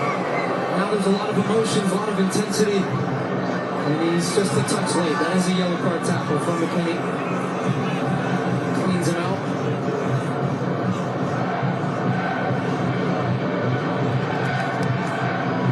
Jenny Taft, you're down there next to the U.S. bench. I imagine quite the swing in emotion the last few minutes. What have you been seeing and hearing? It's so true, Josh. From elation to absolute shock. I've seen Mauricio Pochettino kick over that water bottle bucket. I know you saw that as well. He's been shaking his head. Now, the nerves are very apparent from this U.S. team. I know you guys are catching on to the energy from the bench. I did learn during that hydration break, one of his messages was to make sure they were playing closer together without hesitation. Let's see if they can get back to that. So made by Pulisic there. Luka Bacchio on the floor. McKinney going to get back to that touch. Some of the goal scorer cycles it around. So now again, here's Tyler Adams dropping into the back line. Now you've got Freeman wide on the right. They're not trying to find these little passing lanes and combinations. Having players, as Jenny said, they're closer together. And yet Belgium will know that as well, and they're trying to shut off all those passing lanes. What Belgium's doing is they're not backing off and they have their pressing triggers and releases. And when one guy goes, here comes the kicker. Look how everybody steps up. They try to go together. Good off the chest, although it was a bit much for McKinney to deal with, and Belgium went it back in the middle of the field. I think it's a huge end to the half here for the United States. You've got just under 10 minutes plus some stoppage. But what you really want to accomplish in this game is stay in the game. If you find a goal, great. You level it back up. But you need to make sure you stay intense, dialed in, mistake-free. Because if you concede another one before the half, Ketelaar was offside, and that touch looked like two of them came off the knock in the second. That's why I knew he couldn't touch it.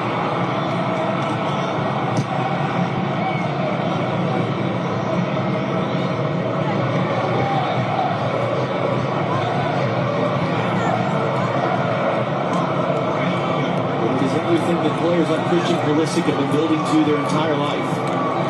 It is everything that Mauricio Pochettino and his staff have been building to the last 2 years. Tillman, and that ran away from there, trying to make his move. Robinson stepped in to poke it away.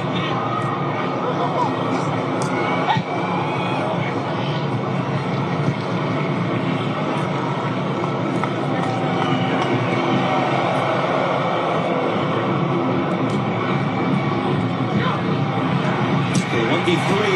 Kenny got a foot in. Bruins picked it up. Bruins had a chance there, it looked like, to win the ball back high up the field. Melissa just couldn't redirect himself to go get that one. Now Dodi Lukabakio on the ball.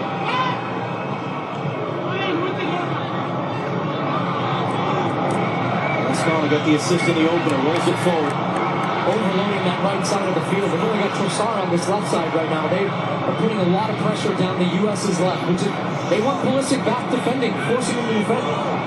Lukabakio sends the cross in, up in the air from Tyler Adams, and that'll be a corner kick for Belgium. The other part is they're just not afraid to put pressure on Chris Richards and Tim Reed. They also have this guy who can still come off the bench to point up, change the game. We've got Doku. That's why we said this is a 90-minute game. The U.S. knew they were going to be in a tough game. Well, you're in it now. Kevin De Bruyne, one of the best playmakers globally of his generation. Romelu Lukaku, one of the best goal scorers of his generation.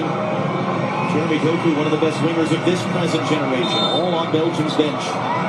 Yuri Tielemans to take the second quarter of the game for Belgium. Outswinger to the near post. Back threes and low down again. Rascal got the touch there. Dest has it swept away. Pulisic picks it up. He can't play in for Dest. The Kuiper intercepted it.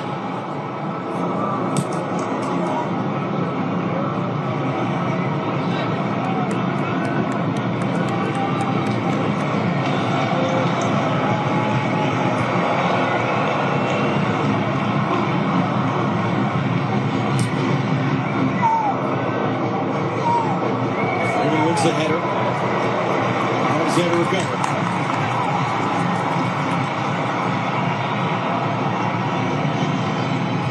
The U.S. still needs to maintain a threat to stretch the field, meaning you've got to run in behind still, because Belgium have been able to squeeze the game tight. Look at their compact lines between the defense and the furthest player forward to Ketelar. They're making sure that there's no space for the U.S. to find the ball in behind the midfield and get turned. That means sometimes you got to take a chance, make the run, find Balogun over the top, find McKennie, that type of ball right there. Getting a chase from Freeman and just tails well. It's going to allow Balogun to get on the end of it. Tackled away by Boy, but an attacking throwing down for the United States. Great run. Takes the run to then also somebody to play new ball, but now here's the U.S. in the attacking part of the field. Belgium very cleverly making sure a second ball was on the field, so the U.S. couldn't go quick with that while they were still getting their bodies back. Here's Christian Pulisic. Timothy Castagna defending. Pulisic just retreats into Anthony Robinson. And they're not on the same page, he and Adams, and it breaks down.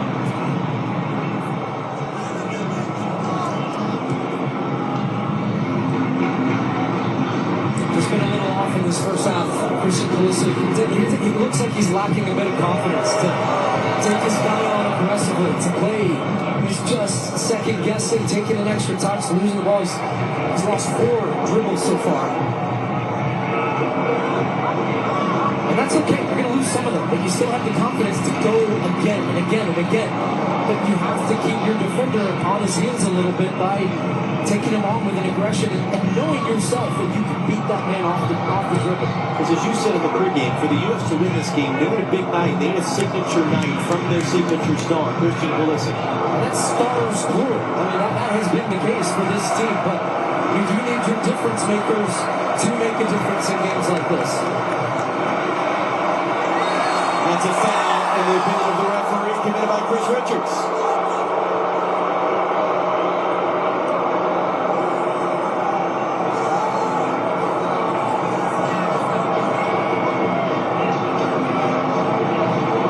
This was a chance at the near post. Chris Otter at the first touch, actually, just trying to be really inventive there, flicking around the corner for that phrase he was aware.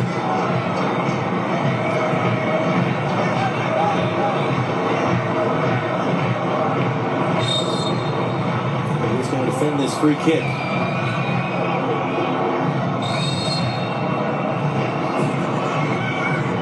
Jones walks away to Kuiper, hooks it in, free header wide. Tough angle for that header to be sure, but missed in the end by Luca Macchio.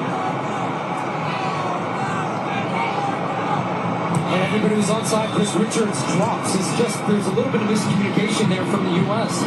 I think thrown off a little bit by the timing of Belgium. A little hesitation, then they whipped in a great ball, but that line did not drop. And then Richards is the only one drop that kept everybody on side. So they're just not in sync as a little turnover. Well, McKennie action there from Robinson. And he's going to reset for Pulisic. McKennie could have just run into the space there. I don't think he knew that there was no one around him.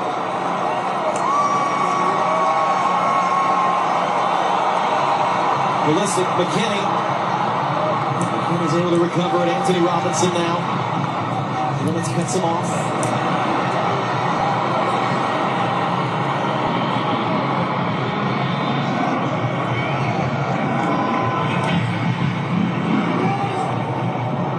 Test bumped off his run, but to Kuiper. McKennie lets it run. Ballard's not going to get there. And Goy across in time. Good work, Tyler Adams, to win that bouncing ball out of the air. Coming up on Fox, the Bank of America halftime show. Rebecca, Thierry's, Latana, and Alexi down to our left watching this one. Give us their thoughts on what we've seen. Look back as well. Earlier today, Spain grinding out a late win over Portugal. They await the winner of this game Friday afternoon in LA. Tess runs it inside behind Balogun, although it's a Goy's touch which drives it to the corner. And that'll be a U.S. run.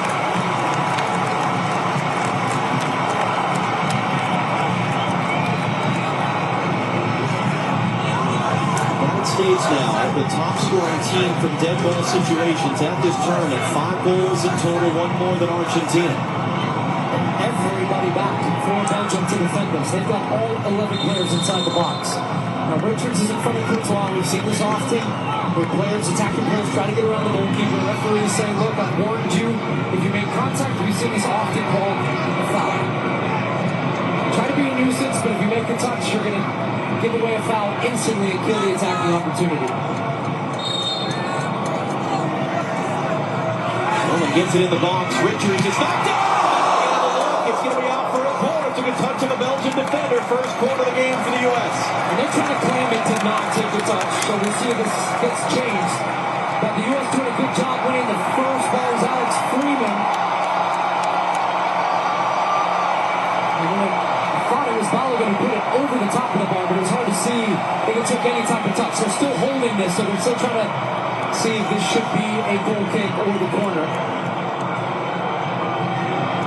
Mason Mori of Qatar is the video assistant referee. Yeah, it's going to be a goal kick. And he's looked at that video and said no. His last off volley, and it's a goal kick.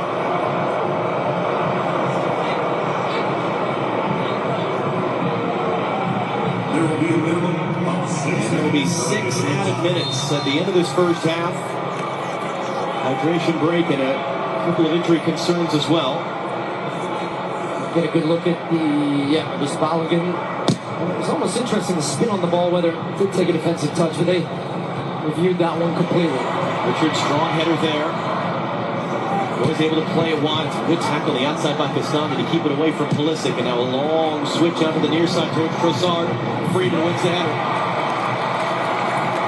They've looked for that a lot. You have actually seen Trossard in previous games. He comes inside to find pockets. What Rudy Garcia and Belgium are doing is they're keeping him wide on the left and using that switch of play to try to isolate him and get him in good situations to make the game, as he did on Belgium's second goal. So it's not been the best first half for the U.S., that's the obvious. The good news is that they're still very much in this game, as it stands.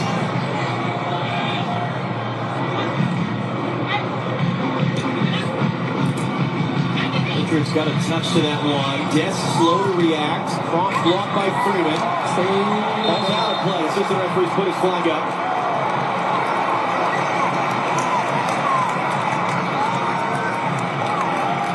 Well, that's false. Furious with the referee. Or in fact, Belgian fans. There's a good pocket of red up to the right of the top deck here in Seattle. Went down to our right. US just gives it away off the throw, but a touch from McKinney to release Serginho Dest. De Kuyper trying to slow him down. Dest will now engage with De Kuyper and just runs into him, trying to draw foul. Can't do so. Pulisic came all the way across into that space on his side of the field. Robinson got sucked in as well. And Luka Bacchio is caring for it. Tyler Adams out to slow him down.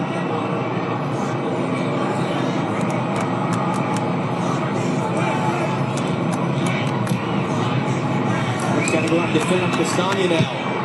Able to get that cross in, completely unmarked. It comes all the way through. It's Trossard who picks it up. Freeman there to defend him. Tackles it out, and the U.S. upset. Decision on the field is a penalty, so this one, like the last one, can't be changed on video review. As it stands, a corner for Belgium. To me, like that came off. It's already back in play. Quickly, yeah. They took it quick. There's no review for it coming. It's going to be rolled in. It's going to be fired across the face of goal there by Luka Bacchio. But those are those moments of concentration, which is a big thing that Mauricio Pochettino talked about. But even the players, guys like Tyler Adams beginning of the tournament, he said that's what we learned in the round of 16 against the Netherlands in the last World Cup. You can't make mistakes. You can't switch off. You got to be focused the whole time. Tillman throws his body in, and that will be a U.S. free kick.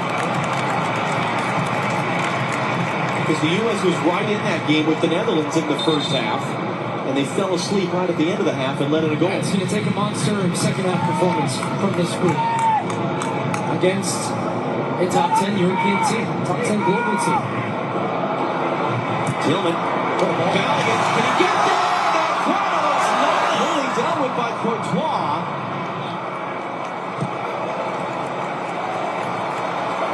Still 2 minutes to play in the half.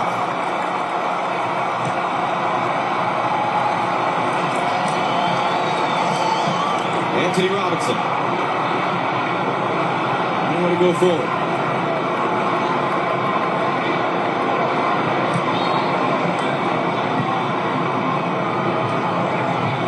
Richards has McKinney making a run. Belgium, McKinney, and it's a big tackle there by DeKuyper. It was meant for Dest. He had space to run into. Lukabakia now, 1v3. Belgium just playing through and around the U.S. players right now. It's because you have the quality of Lukabakia. You see that there when he receives the ball. He's under pressure, has a burst of acceleration, quick stop. Spins back, dumps it off to a teammate, moving. He's been excellent for them in the first half. So is Trossard. There's that long switch of play again, just a little bit too much.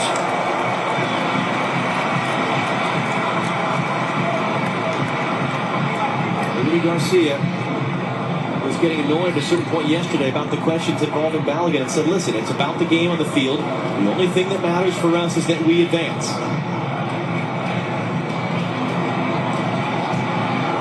Came out with an intensity in the opening minutes of this game. Took the lead inside 10 minutes.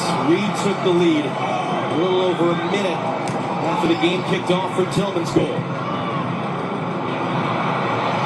Chris Richards got to get there as an errant pass. And Kittelar trying to leak in behind. Tillman. Get back. 5 seconds and a half. Balogun wants it through. Balogun has an error. Took it over.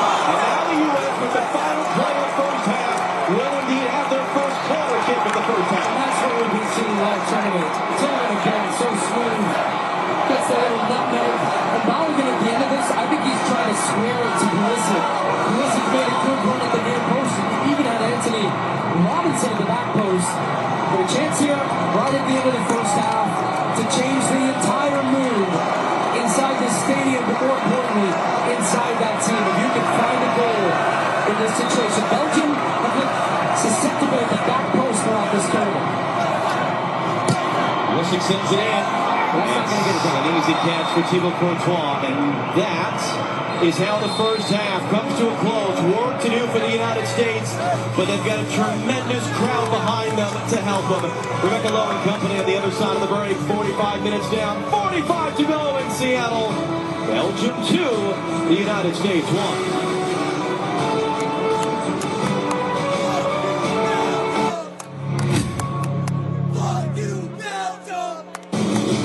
FIFA World Cup 2026 on Fox is sponsored by American Express. Today, we're going to learn some iconic soccer skills. Follow me. The rainbow flick. The Rabona. Bicycle kick.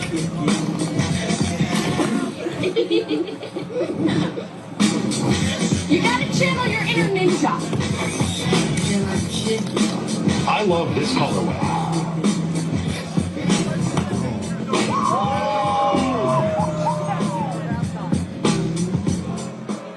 Is David's backyard ready for the FIFA World Cup? Maybe he'll build it, like Beckham. Really move here, David's going to the Home Depot for the assist. Bare covers in just one coat, so David can paint it, like Patricia. You know you miss this guy, right? Rip it like Rich. Plant it like Paige. There you go. Great work, guys. Keep it up. Or watch it all happen just like Josh. Very happy to help. There's watching the world's best. And then there's experiencing the world at its best with Platinum. Kick off your journey in the quiet comfort of the largest global airport lounge network. Lose yourself at incredible destinations with the largest curated global hotel program. And leave with a memory that lasts long after you return. For a life like no other, you need a card like no other. There's nothing like Platinum. The Colonel has a bucket list. The $10 one. Monday nuggets. Tuesday fried chicken. Wednesday wings. Thursday tenders. Friday nuggets again. Now that's living life to the fullest. Get a $10 bucket in a day from KFC. BRB, got a screen for colon cancer. At halftime? Yeah. With the Cologuard Plus test, you can start screening at home in about 15 minutes. It's simple and non-invasive. Nice assist. False positive and negative results may occur.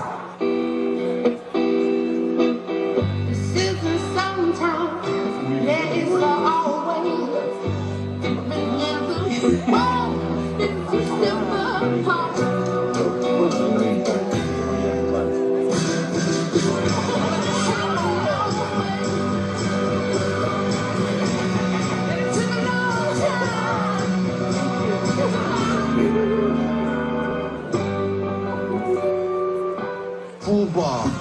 I understand now. No one can match our energy.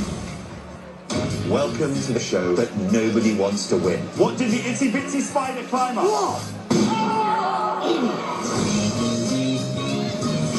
Look at this. We got the MLB All-Star Game in Philadelphia. This is how America celebrates a birthday. A night of American celebration, July 14th on Fox. The FIFA World Cup 2026 halftime show on Fox is presented by Bank of America. Charles Kettelare causing problems for the US in that first half. His first World Cup goals doing the damage right now for his team. And back home, it's the middle of the night in Herten, Belgium. These are the moments that they're enjoying now, no matter the fact that it's 2:33 a.m. when that goal went in. As we welcome you back to Seattle Stadium, I'm Rebecca Lowe alongside Thierry Henry, Zlatan Ibrahimovic and Alexi Lalas. Let's show you then the first half of this game in Seattle. Beforehand, a beautiful scene, the flyover over the stadium, but just 9 minutes in, it went a little wrong, Alexi. Yep, this U.S. team just got punched in the nose for the first time this tournament. I guess the good news is it could have been worse, but right off the bat, U.S. is used to scoring early. Well, Belgium said not so fast. The Kettelar getting in. Anybody want to clear? Anybody? Anybody? No? Okay, well, there you go. A gift to Belgium in the first minutes. And yeah, Mauricio Pochettino is not a happy man, nor should he be. We have seen this before. When it comes to free kick to U.S., Malik Tillman steps up, gets the good free kick, a little deflection, but it's still a free kick goal. So his second goal of the tournament, and he gets the equalizer there so far. Nice celebration. And then Rebecca said, I want to see how they're going to defend their 1v1. They couldn't stop Leandro Trossard. Don't sleep on De Kettelare. Do not sleep on Trossard. Do not sleep on Dodi Lukebakio. The big guns are on the bench, but those guys are on the field. 2-1 Belgium. And that is a key point. The big guns are on the bench. Plenty of reinforcements to come on for Belgium. But from a US perspective, Thierry, how do they get back into this? They need to rectify something in midfield. It's too easy for Belgium. Too easy. They're controlling that midfield. Ball, they're switching the ball all the time in 1v1 with Leandro Trossard and sometimes Lukebakio. Lack of rhythm. We saw a couple of times Malik Tillman doing some stuff. A couple of runs of Balogun. But you know what? You still have 45 minutes to reverse it. And plus. But it's going to be a tough one because the big gun might come on when you're going to open up to play. Zlatan, your thoughts? This is the first 45 minutes I see US where they don't feel comfortable. I mean, the attack is not working, and when the attack is not working, the defending has to work. But the defending is not also working. So something has to happen for the second half, and they need to get Pulisic more on the side. Not even one time Robinson comes on doing his over.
Oh, so confusing. I can help. Think of cards in football as the opposite to your Sapphire Reserve card. Red cards make it harder for you to earn points. This card earns you 3 times the points on dining. Thank you. Also, you get a $300 credit on travel. You ready? Yeah. And 2 yellow cards means that you're out, but that card gets you and 2 get in here. Experience the card that's remarkably rewarding. Chase Sapphire Reserve. Well, Spain are off to the World Cup quarterfinals for the first time since 2010 when they lifted the trophy. Mikel Merino scored the stoppage time winner today in a 1-0 victory for them over Portugal. And Cristiano Ronaldo, really emotional at the final whistle. Today's result bringing an end to his 6th World Cup, the 41-year-old revealing after the match that it will indeed be his last. Well, Lionel Messi hoping to extend his campaign tomorrow as Argentina face Egypt in Atlanta. That is part of a double-header that includes Switzerland meeting Colombia in Vancouver. For our moment of the heart, sponsored by Bank of America, Charles Acatalari has beaten this US defence twice in that first half. Now the US have to do a Belgium on Belgium and come from behind to win this game. Second half on the way.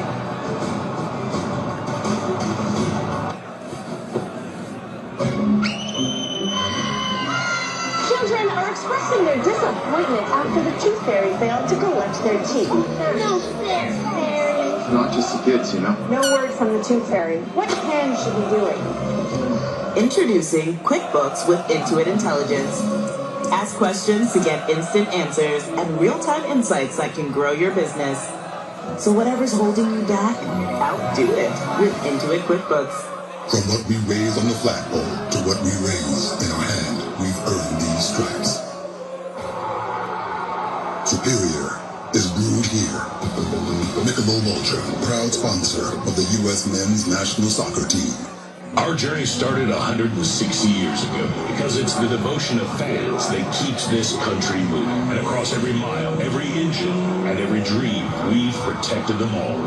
Valvoline, the original motor oil. With Chewy, pets get their care taken care of. With everything to be their healthiest, happiest selves. Quality meds, supplements, and nutrition at great prices. For help with health, for life with pets, there's Chewy.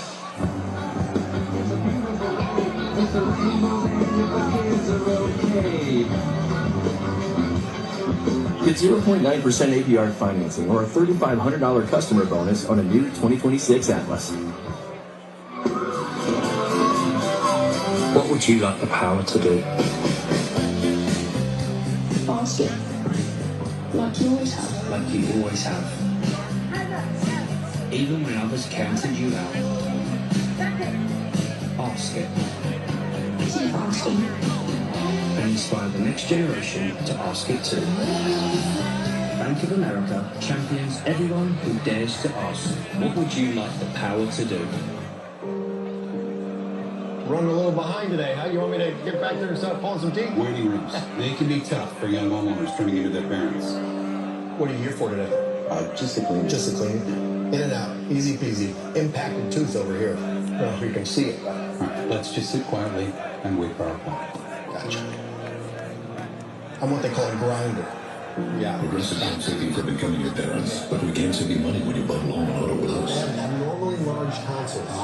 With my new phone company, Menace Mobile, our pricing structure will be so confusing it can only be described as evil. That isn't evil. It's just typical phone company stuff. Besides, people just switch to Verizon. With their new simplicity plan, there's just one plan and one price. And it's only $30 for a single line. So you're all choosing Verizon. Introducing the simplicity plan, $30 for a single line. Can you hear me now? What are people in Switzerland called? Swedes. Incorrect. Welcome to the show. No one wants to win. That's not wrong. It's not right. I wish this was not like an intelligence show. Nation's Dumbest premieres Wednesday, July 15th on Fox.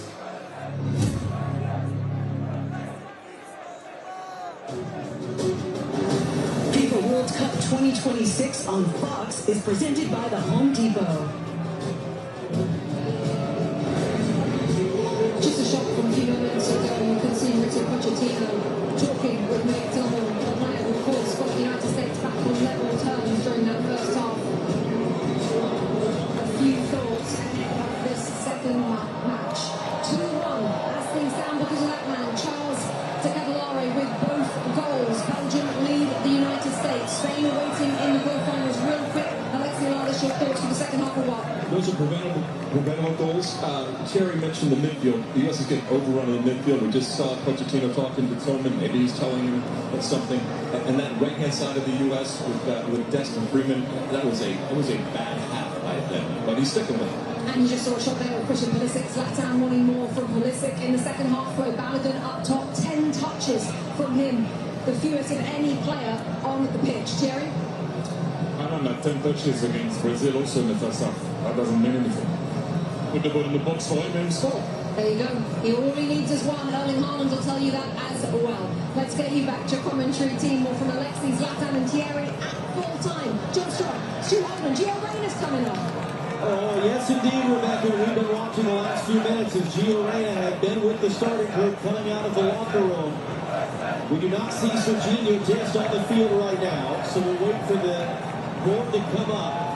But that is the die being cast by Mauricio Pochettino here at halftime, needing to turn this game around in Seattle.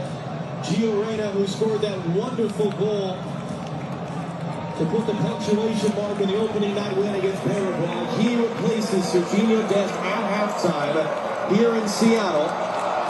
So we'll see how that reshuffles things a little bit. We'll see what he can add. There's Dest there, making his way out to the bench. As we said at the beginning of the tournament, this is a moment 32 years in the making. These men will never have a more significant opportunity to become American sporting heroes than they have right now in front of this atmosphere, with so many of you watching from home. What can they do in this second half against Belgium? Can they come from behind and set up a quarterfinal Friday afternoon in Los Angeles against the European champion Spain? What is Gio Reyna bring to the field right now? He's a difference maker. When he gets time and space, creativity, last pass, and you saw the goal against Paraguay, he can produce a goal. I think the biggest tactical switch here is that now McKennie has gone out to the right-hand side. You can see now he's getting pressure on the ball. Gio Reyna, I think, will play like a 10. This could be more of a 4-2-3-1. But I think the biggest thing by getting now McKennie on the right, you need to get your fullbacks into the attack and overlap it. Jimmy Tapp, what's the word from the U.S. coaching staff? Well, the first thing U.S. First Assistant Mrs. Press said to me, it is very obvious to all of us who didn't get into the game in the first 10 minutes. Little by little, we tried to match them. We scored, but then conceded again. That quickly is something we will address right now. We need to build momentum and continue to build it the way we ended the half. He said the good news, this is a one-goal game, and we will play better in the second half.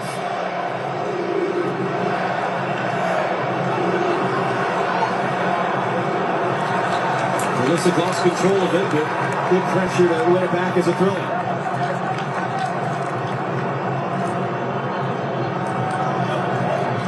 Robinson being harassed by Luka Bacchio as he carries forward, and that means that he misplaced the pass for Pulisic. And another big reason you make this change as well for Reyna is it seems the U.S. want to get more numbers central to deal with some of that overloading that Belgium had, where they had so much success.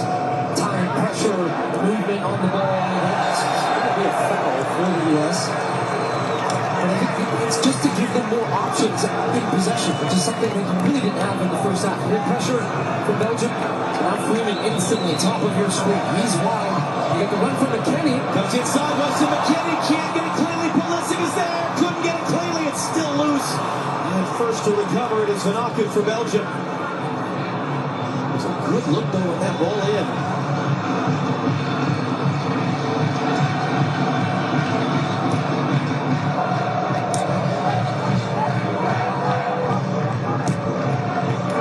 Now the U.S. they were forced to give away. Yeah, there's a renewed intensity. You can feel it. Buzzing around the field, getting some touches on the ball, moving the ball. McKennie's running off the ball is so keen. I think now that was the thing in the first half. He didn't have the same type of freedom to really run because he was too worried about what was going to happen the other way if the ball turned over. Gio Reyna slips inside of one. McKennie. And then for Pulisic is Robinson instead. Robinson crossing in, Belgium club all the way up. McKinney paddling in the air, comes sideways. Robinson knocks it from McKinney. He resets it wide for Anthony Robinson. Lukabaku defending him. In for Malik Tillman.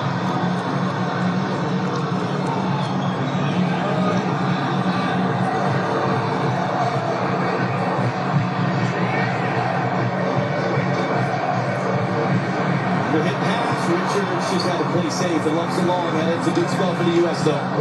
Notice the difference. The big thing being really for the first time where I have looked and I've seen Anthony Robinson and Freeman released and high up the field.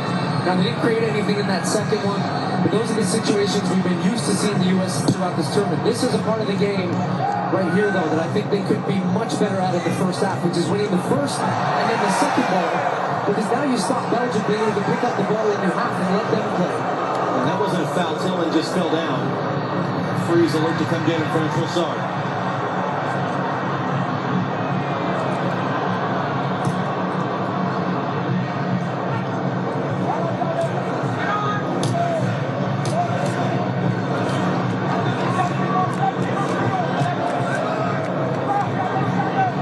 Rudy Garcia, the Belgian coach, barking his instructions from the bench. Comes to Malik Tillman. Tillman cuts it down for Weston McKinney. So there's defending. Gio Reyna. Go across to Freeman, immediate pressure. Trying to make a touch around to Kuiper. Able to keep it. It was knocked away in the middle there. Trossard slid across. Reyna blocks it in. Kuiper's going to go long. And Richard Smalley just lets it go in behind.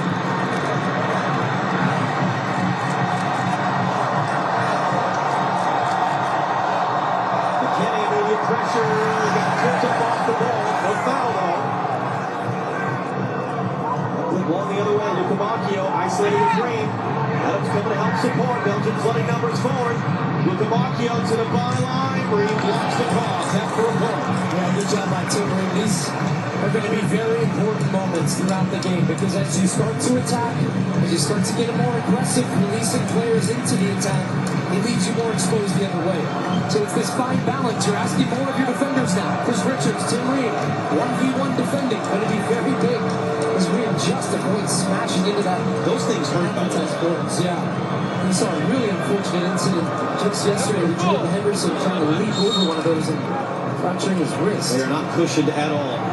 Tillemans, the ensuing corner. Richards wins the header. Lukabaku will flip it back in. Matt Freeze is there.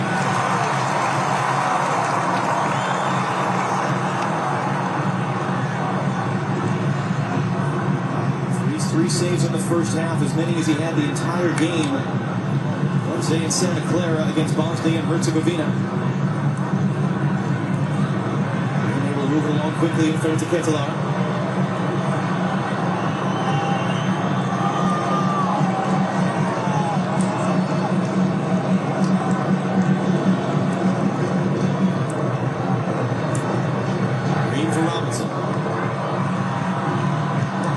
Peeling off backwards, comes inside, Christian Pulisic! The referee says it was a clean tackle there. Pulisic still down by Tillemans. Pulisic is still down. Good work by the U.S. to knock the ball back. This is unfortunate because you're going to have to play the ball out. And what Belgium are going to do in this play when he starts is boot it down the other end. It'll be interesting. Pulisic was lining up for a shot. And this becomes a question of did the defender, in this case Tillemans, does he get his foot in front and does Pulisic then kick into his heel? Yeah, he did.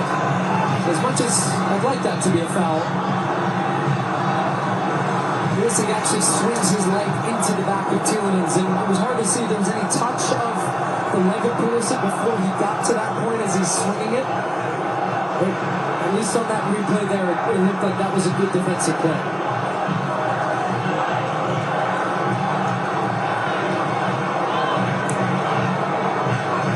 The referee stopped the game himself. He just restarts with a drop ball. The U.S. keeping the attacking half.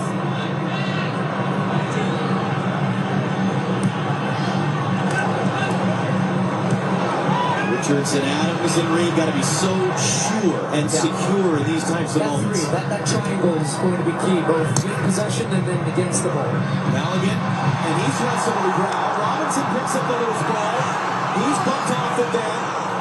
Robinson knocks it free. It's cleared away. What do you notice here in this half? Who's the team that feels under pressure now? Now, I know the U.S. have to chase, but Belgium can't get out of their own half. What a ball! Adams, Freeman couldn't take it down cleanly. Oh, wow. Just screaming out for a first-time ball across the goal. Put it in the danger zone. Tyler Adams says it all. Look at that. The timing of the run is good. It's a terrific ball, but you have Balogun and Weston McKinney laying out to get in front of their defenders. That was the conversation there with Balogun and Freeman, because it's hard to take a ball out of the air like that in your stride, pushing it down, and then still you have to consider that ankle might have gone there. Great look. Tomorrow on Fox, the final day of the round of 16, Lionel Messi and Argentina taking on Mo Salah and Egypt in Atlanta. Switzerland against Colombia up the road from us in Vancouver. Coverage starts 11 a.m. Eastern, 8 a.m. Pacific, live on Fox. And then a couple of days off in the tournament. Pulisic's still struggling, by the way. Bottom left of your screen. He's still limping his way through the play. Quarterfinals begin Thursday in Foxborough, Massachusetts, between France and Morocco in a rematch of the semifinal from the last World Cup. And the U.S. is hoping to be playing the next day in L.A. against Spain. Willie Tillman.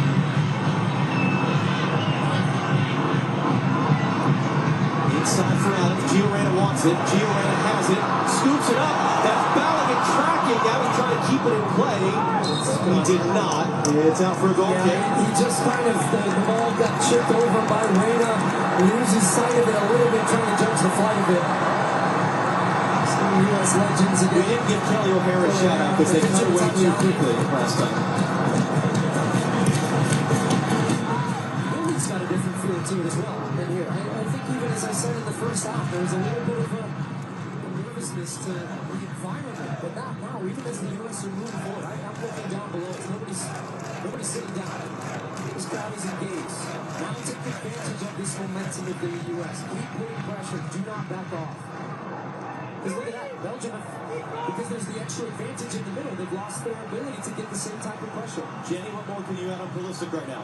Unfortunately, it doesn't seem to be getting better for Pulisic. I just watched him motion over, yell over to the bench that his leg is still in a lot of pain. Guys, he's been vocal in the discomfort, and you can see it in his movements.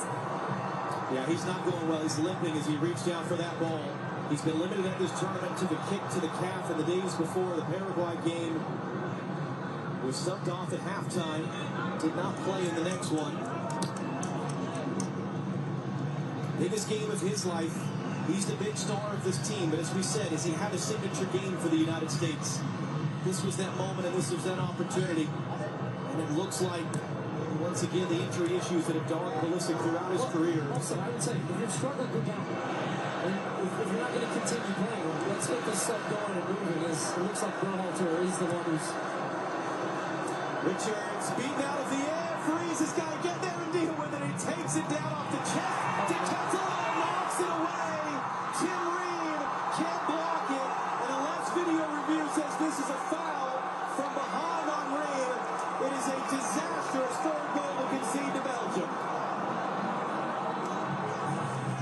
But here's what I'm saying.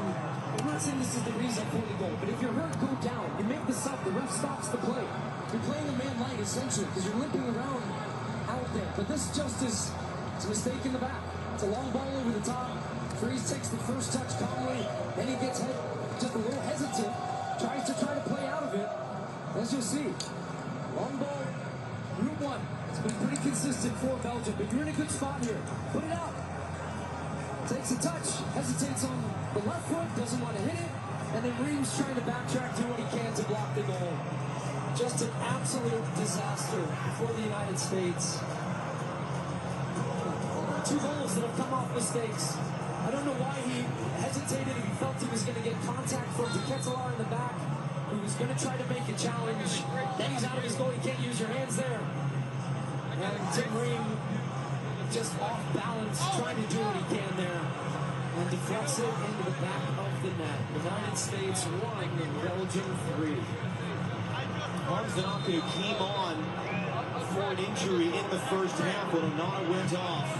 His first World Cup goal. Christian Pulisic's day is done, to be replaced by Sebastian Berhalter.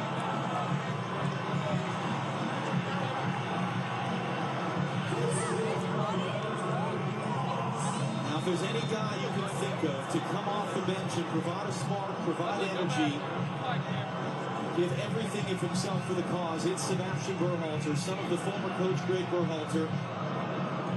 You've got he and Gio Reyna on the field. Their dads were part of that 2002 World Cup team for the U.S. The only one that's ever advanced to a quarterfinal in the modern format of the FIFA World Cup. What can they provide now in this moment? The U.S. was able to work their way back. Yeah, that's the backbreaker for this team, though, is that they were working their way back again. They were clearly the team in the ascendancy. Belgium had no ideas until you gave them a layup. So, can they go again? This is where you find out about what you've got.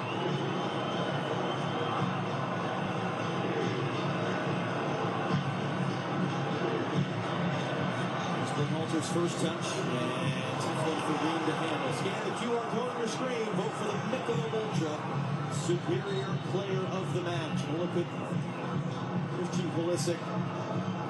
Has not been the World Cup. He or anyone around this team were hoping it was going to be for him. Taylor won the ball back in the middle. Goes to McKinney. Now Tyler Adams.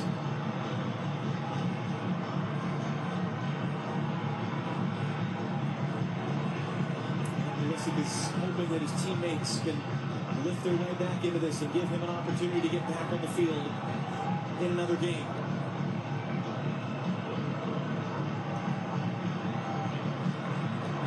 Get that ball under control. Plays it inside for Alex Freeman.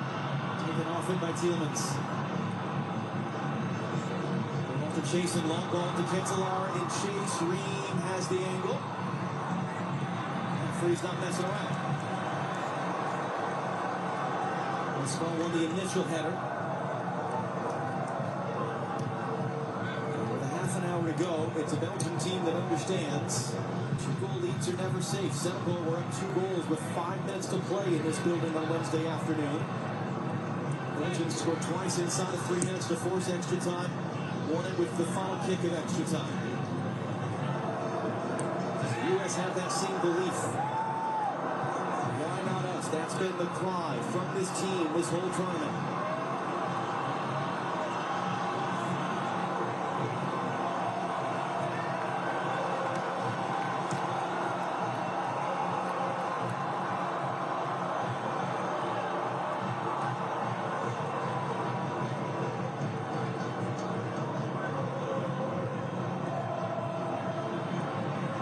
Richards advancing forward. Tries it in. Great little run for Belgium. Wasn't quite ready for it. Anthony Robinson wants a switch. Puts hands up forward to the near side. Goes instead to Berhalter. Alex Freeman. Good play inside for Reyna. Berhalter there to recover. There's Anthony Robinson. He's got Tillman for support. Robinson going to drive to the byline. Pump fake. Goes backwards for Adams. Adams, that's too far for the Berhalter. Now Belgium are on the run. The Ketelaar has Trossard running with them. U.S. is on their heels. Freeman went flying in. Lay out to Trossard now. Trossard blocked by Richards out for a point. That's a really good sequence for Belgium there, because now they've got the 2-goal cushion. Really solid defensive show. Not really threatened by the U.S. attack there. Pulisic with his head in his hands. And Belgium win the ball back, and then they're going to count. That's what they're going to do. They've got options off the bench that they're going to bring in to keep that energy high. They're quite content without the ball in moments, though, that they can really hurt the U.S. the other way that is left to this corner. Number 5 of the game for Belgium. They went out in the group stage of the last World Cup. This is important for them. Trying to get back into the deeper stages. Tillman heads it away at the near post. Tillman's trying to reset wide. Tillman was there first. Berhalter plays it long. McKinney and Chase. He's going to battle there with Mekala. Big tackle to knock it away. Chance for a U.S. quick throw. And it comes for Gio Reyna. Boy defending. Arena just controls it. It's going to run it behind for a goal kick. One of a couple of Belgian players that hadn't really practiced since the game Wednesday. They're so physically run down, he's limping a bit at the end of the play.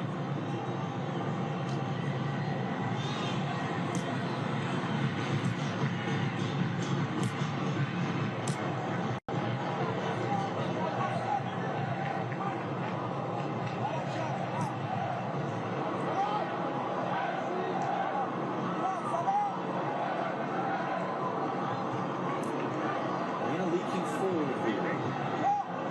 Reed didn't like the look.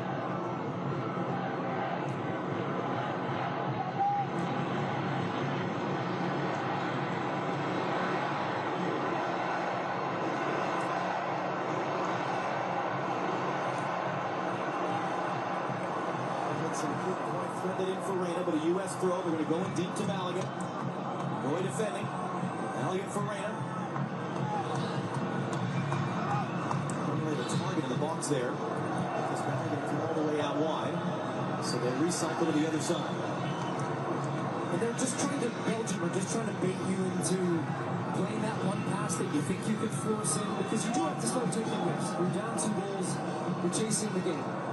And so it's just the balance of the moments for the U.S. when they need to try to see those gaps, exploit them, play quickly, little combinations. They're being patient right now, but Belgium are also quite content with this. U.S. just circling the ball around. When you try to play that ball, they're going to jump the passing line and lift it, break the other way with speed. It's the first touch of the half for Maligan a moment ago. It's a nice combination to find Freeman, and the U.S. gets a corner out of it. Because, oh, by the way, to steal from Thierry Henry, the big guns are coming for Belgium. They've got Lukaku and Doku preparing to enter him on. Speaking of speed and speaking of power and speaking of finishing ability, now, I said this in the first half, the back post has been an area where first and second balls, the U.S. can find success. Belgium have looked very open to conceding opportunities from there. And this is where Berhalter's terrific. Set-piece delivery. Whips it in. Freeman found it. And it just loops up and out.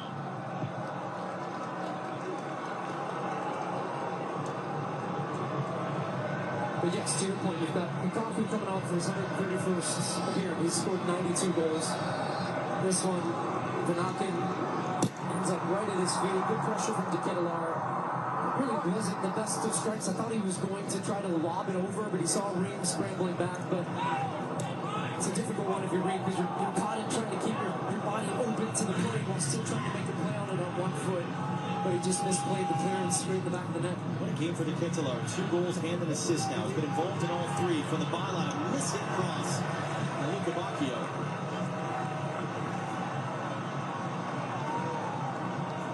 If indeed De Ketelaere comes off for Lukaku, it has been a signature performance for him in a Belgium shirt.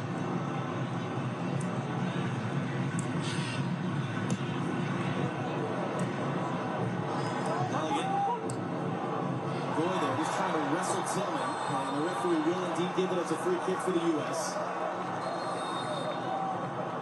Now here come the subs. Luca Bacchio is off. If you thought he was trouble, here comes Jeremy Doku. It's been an odd World Cup for him. He missed 1 game going back for the birth of his child in London. He was dealing with a respiratory illness. What a terrific player he is, and what a night for Charles De Ketelaere, replaced by Lukaku. And you saw his look. He wants to stay and go for the hat trick.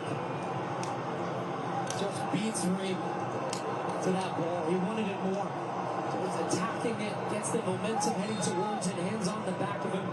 Really strong header. And a really strong afternoon for Luca Bacchio as well. Kenny trying to accelerate to get to that ball. Knock and cut him off. U.S. throw. We're moments away from the second half hydration break. Romelu Lukaku, all-time top scorer for Belgium in his 4th World Cup.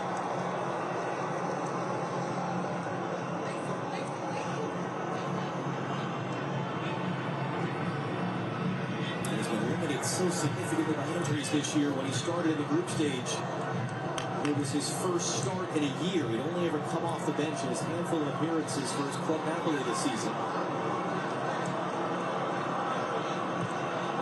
Comes for Freeman. Tillman. Freeman was coming around the back. Lukaku was alert to intercept it. And now this is where it's going to get scary dangerous. Lukaku gets under control.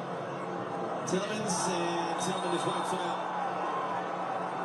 Takes the yellow card. Never mind that from Tillman. First of all, you stop a promising counterattack, but also showing a bit of fight there. And 22 minutes to make a statement. Try to create something. You got to get the first one, and then you build from there. 22 minutes for the United States at this World Cup. Can they pull off the spectacular? Down 3-1 to Belgium here in Seattle.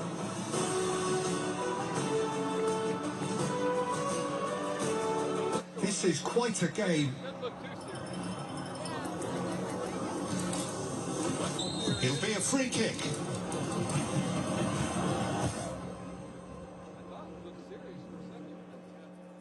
Oh, what a goal! Unbridled joy and emotion overflows.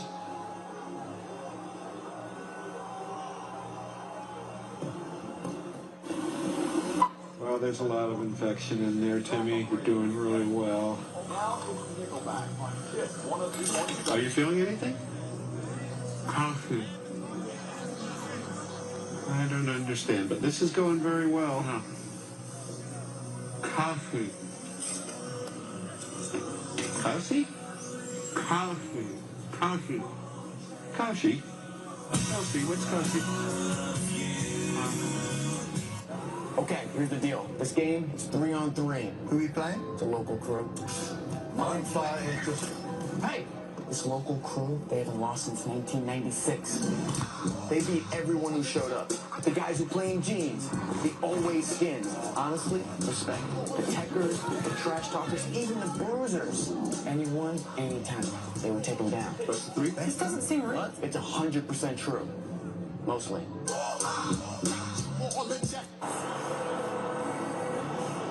What you were not seeing during the hydration break is what we were seeing here in the building, which was Eddie Vedder chugging a beer and getting the fans fired up, trying to get some energy going. Ricardo Pepi looks like he's about to come on. It's not rain, that's the sprinklers going here. Eddie Vedder again on the video board, trying to get this crowd going, trying to get this team going. The crowd's done their part. This has been a wonderful atmosphere. The players have 20 minutes to pull off something special and extend this magical World Cup run. And has produced some amazing moments in American men's soccer history over the last 3.5 weeks.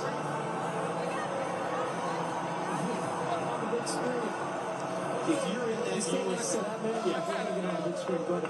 you're in that US huddle, what do you say? What are you doing as one of the players in the field? You're trying to give your team, especially the Pochettino, believe. But what I would say from just observing from up here, I didn't see anybody,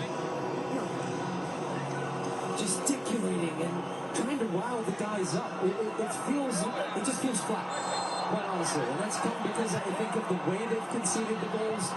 And even when you have good stretches and then you feel like you've given the ball away and the other team scores. Balogun laying it off, but Kenny couldn't get there. So that's what I would be looking for right now within the game. Okay, if you're going to go down with a fight. Don't just lay down and take the rest of this game. Stand up and be counted for the last 22 minutes and put a performance together and a moment together that makes you and makes everybody believe you can actually do this. Because I'm not sure what I'm seeing right now that this team believes that they can get back into this game. Tyler Adams will make way to get Ricardo Pepi onto the field. And Pepi, who probably going to be starting this game. That's one of the things Mauricio Pochettino said to us yesterday. Trying to keep it professional, even keeled when they found out Phil Balogun would be able to play, because he said if he's going to be in the team, it means someone's out of the team. So now Pepi, the El Paso native, is on. An opportunity to be a spark, to lead a comeback. Good work, Gio Reyna on the far side to knock that ball away. Balogun trying to turn. Pepi's forward. Showed too much of it to avoid, but a nice little movement there. Nice little moment from the U.S.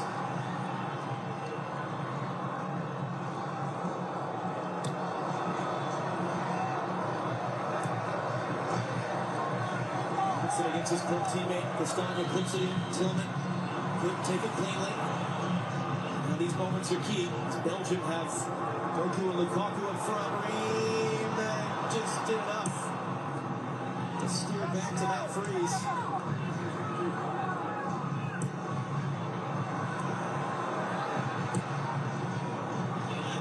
Freeze for Alex Freeman. He's got a tough 20 minutes coming. What a tournament he's had, though. What a future he has at the age of 21. Halter clips it along for Anthony Robinson. Not able to keep it in play.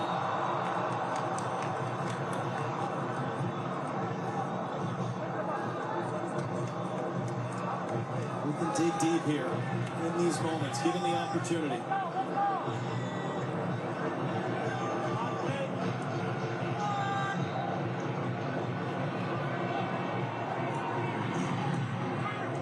Good work to find Weston McKennie. He'll go long. Now going to chase and going. Just plays it safe and out.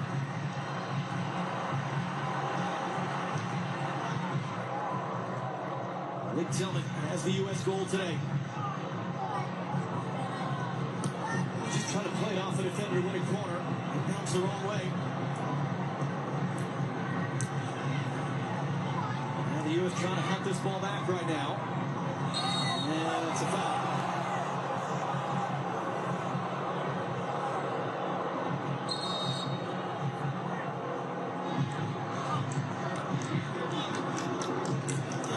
Belgium will take all the time they can in these moments. That's where experienced teams like this know how to play these types of games. When they've got a lead, they try to frustrate you, they try to wear you down just with and without the ball.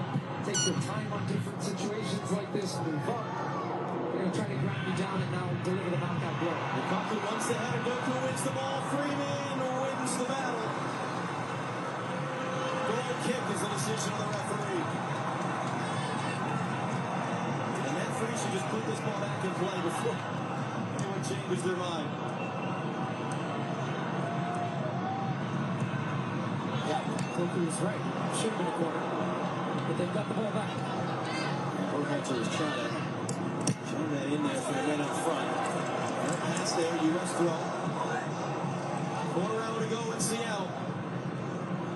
United States with one shot on goal today. That was the Tillman free kick goal. Back-to-back games for him. In front of this packed house of just less than 67,000 fans. The United States with 15 minutes plus stoppage time to do to Belgium what the Belgians did in this building a matter of days ago against Senegal. Come back from 2 goals down, forced extra time. Marine trying to jam that into Anthony Robinson. Brassard was able to control it.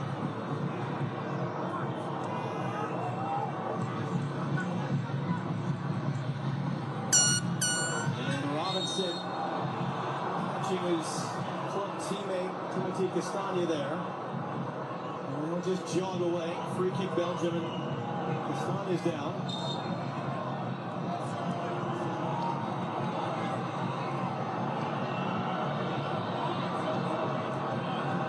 Just seeing some frustration on here from the U.S. players. Body language from Mauricio Pochettino says a lot too. He seems just out of ideas right now. There's not too much he can do. He's made his subs. We're just waiting and hoping that you've got someone out there that can give you something, some type of spark.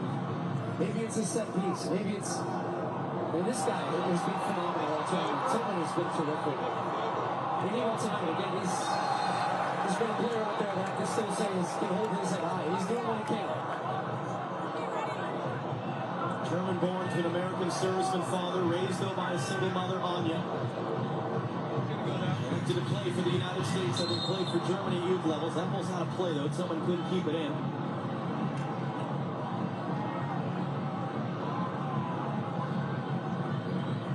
Now look at the scene here in Seattle. And if we just think about how we got here, U.S. down 3-1, concede a goal. Within 8 minutes, you make a mistake that leads to the goal. Then you score. You're back in the game. Tillman gives you a moment. And you can see right after that again. And just 2 players on 1. Defensive mishap. Miscommunication. Boom. You're punished. 2-1. Okay. Second half. Here you come again. And then you make a mistake in the back. It's 3-1. And I think that would be the thing that has this team just feeling the way they do now. I'm sure there's a feeling of familiarity for people watching that have felt this before in this round. And whether that feeling goes in the next 13 minutes, we'll find out. We've seen some special moments from this team throughout this tournament. And it just takes one to get you right back in this game. The crowd trying to recognize that right now and give the USA a chance. We've got difference makers. Show it. Freeman trying around the outside to Kuiper, able to get back to that ball. There's a combination with McKinney. Back in McKinney, flips it up in the air. Cleared away as far as Barry up there. But it's at the there you go. There you go. This is why I'm saying you need one chance. So close from Berhalter, but more importantly, it's just that little shot of adrenaline. This team is staying. There's Greg Berhalter, former U.S. men's national team player and coach and father of Sebastian. But he's a player. You said when he came in, he can give you that. He was in the stands watching against the Netherlands 4 years ago, probably dreaming about having a moment like this.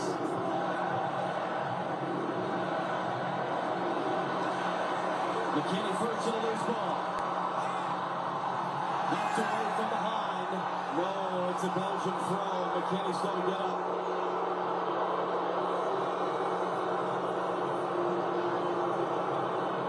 Mr. McKinney's limping. And De Bruyne looping on. From a Belgian perspective, they're loving the fact that they could maybe rest him and load back up for Spain on Friday. It's like having a star relief pitcher just sitting in the wings and, wow, maybe we don't have to use him tonight. Keep him fresh. Anthony Robinson battling with Leonard Tristan to win that duel. Up ahead from Ricardo Pepi. Bellingham throws forward. Randers in a pocket of space in the middle, and Pepi can find him. Cuts it inside. Got knocked off balance. Was able to intercept the pass. They got to keep going. They got to keep going. 10 minutes plus stoppage time to go. Remy Doku working on Alex Freeman. And duel again.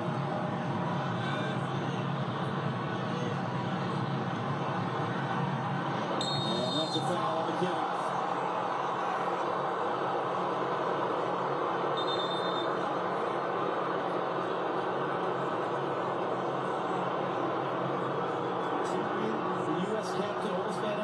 World Cup for the U.S. He was upset about the one that McKinney took a moment ago.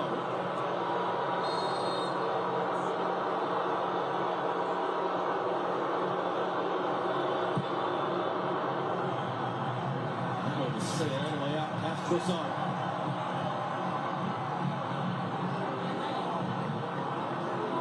Because as you said, if the U.S. could find a way to get one, this building will explode and it will cause chaos. That's how you grab the second. That's exactly what Belgium did. The second came right after the first. They'll get away there. Randall scooping forward. Bellingham coming in. Chase. It's first down. It's first down.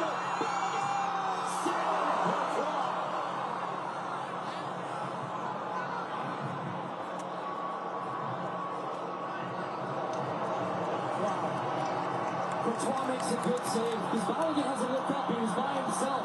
He actually hit that into the ground. And Courtois was starting to lean to his left, but still made the save at his near post.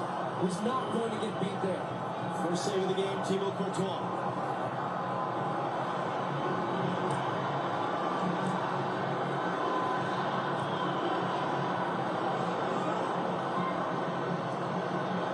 In for Winston McKinney. Through forward, Bellingham throwing his body in there on the defender. Plays it wide. Freeman first time driven cross. U.S. ball.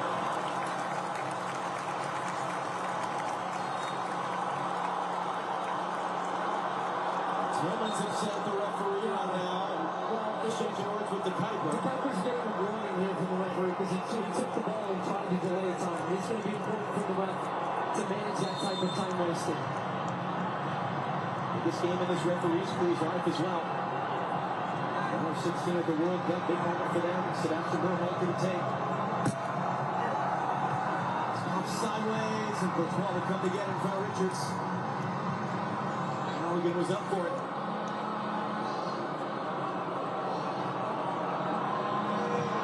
He just misplays that. This was Halligan getting him behind. He's by himself. You can see tough angle here, and he hits it down in the ground. That's what I was saying. It makes it really unpredictable and difficult. If you hit that, that's a hell of a way to try to beat Courtois that near post. That's a really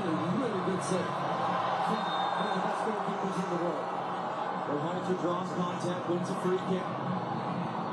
Let's put it back into play. 7 minutes plus stoppage time to go.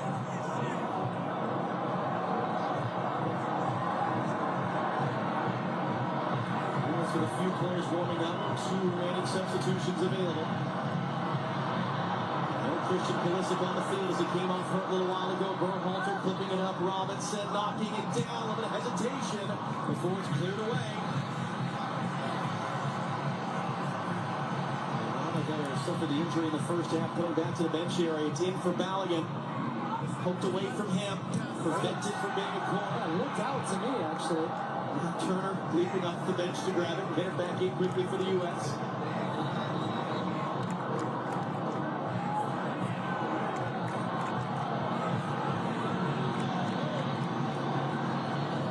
Vincent preparing to come on. Long-time veteran for Belgium. Hasn't had a moment at this World Cup.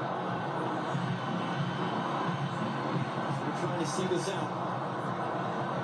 Berhalter clipping along for Anthony Robinson. Brings it down well. Trying to cut inside. Castani who wins the duel. Trossard there to help. Trossard plays it out for a U.S. throw. They want to get it quickly back into play.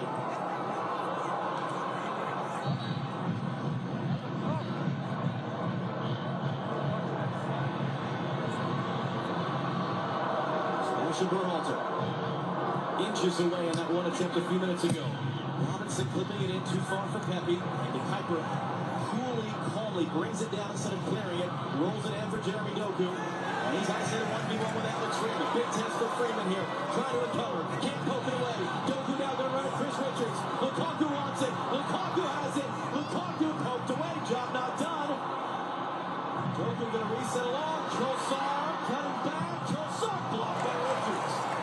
Ready to throw the body and still they can't get it clear. Trossard will cycle it around. What a block from Richards. I think that was going in. That strike from Trossard. That was, from our angle, that looked to me like that was going to the far post. Big time block. Salmakers as well preparing to come on for Belgium. Raymond defending on the ball line. Got to be careful. It's cut back in. Freeman snaps it away. That was Rescott with the work there. Pepe chasing around. Can't come on the end of the ball. Belgium just playing keep away right now. Pepe good work there. Shoves the defender off. Still on the wall. Trying to accelerate. And he's fouled. Free kick U.S. Tillman back up at the end of it.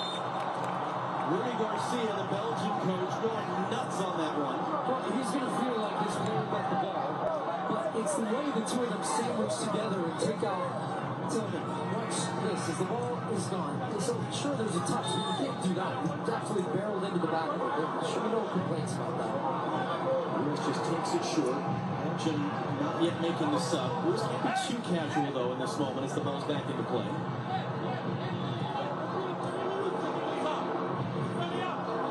4 minutes plus stoppage time for the U.S. to score twice. Berhalter, Weston McKennie, Flo Balogun. He was trying to flick it for Tillman, but Ngoy saw it coming and slid across to block it. That's really good defending from Ngoy. As you said, saw that the whole way.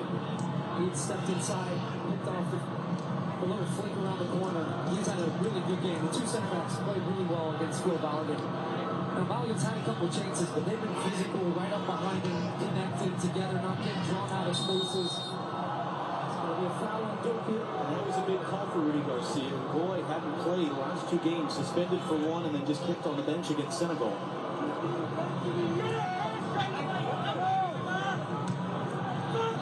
U.S. got to keep this going though. Yes, it's getting dire, but there's still time. 3 minutes plus stoppage time. 2 subs of the wings for both teams now. Archie Wright is preparing to enter. Max Marston preparing to make his World Cup debut. Freeman wants the ball in the air, but it comes to Chris Richards instead. Fans keeping the energy up here in Seattle. Green, McKennie, Tillman's got Pepe, and he just brought an extra touch there, and that allowed Tillman's to come in and knock it away back to Courtois.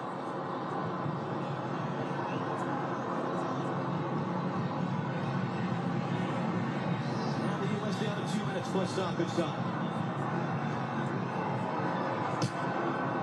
So as high as far as he can put it. This comes out for a goal kick. Now here come the subs. 2 for each team. Sard will come off for Salamakers. Teammate of Christian Pulisic's AC Milan. So Witzel will take the field to his 4th World Cup. Nicolas Rescon had his number put up.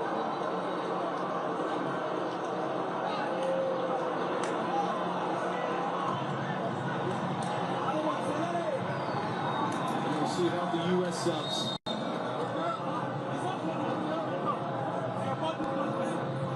You can hear the 4th official there. Here, Hacho Gabon saying your board is not ready. You can't come on yet. U.S. bench is annoyed at that. Good pressure by Tillman, but it bounces out for a Belgian throw. 1 minute plus stoppage time to go. And still, the U.S. bench just kind of bewildered that they're not being allowed to make their substitutions. He's going to settle that in front of Salamakers and play for Alex Freeman. Freeman trying to come back to the near side. Tillman. Anthony Robinson going to get there. Robinson gets the cross in overhead for Valley on the back post.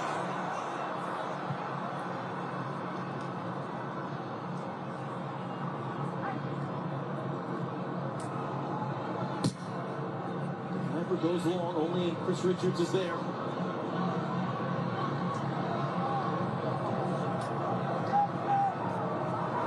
More to go up won't be the U.S. subs. It'll be how much stoppage time we play here in Seattle. I don't think it'll be huge. We'll see. It could be 6, maybe 7. How about 4? Yeah. So the 3-minute hydration break and then 1 added minute. U.S. got to go quick here.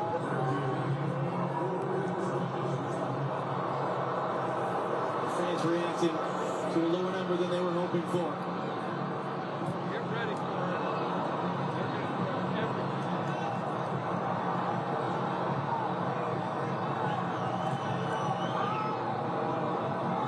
I mean, should they just be lumping this long and seeing what happens here? They seem to have a hard time. Yeah, here comes a spot there for Gio Reyna from Berhalter. Reyna working on Doku, trying to find the space for Alex Freeman. to Kuiper defending him. Freeman. Balogun let it go, but no one was behind him in a dark blue shirt. 2 Salamakers. Doku on the run.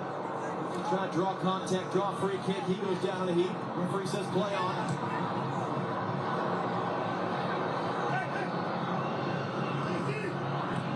Freeman, good tackle to win the ball back on Salamakers. 3 minutes remaining for the United States. This wonderful journey that began a little over 3 weeks ago in Los Angeles. Robinson clipping it up, too tall for Balogun. Robinson trying to get there, wings the header across to Gio Reyna. Trying to settle it for Berhalter. Doku beat him to it. Doku brings it down again. He just didn't draw the foul, the free kick.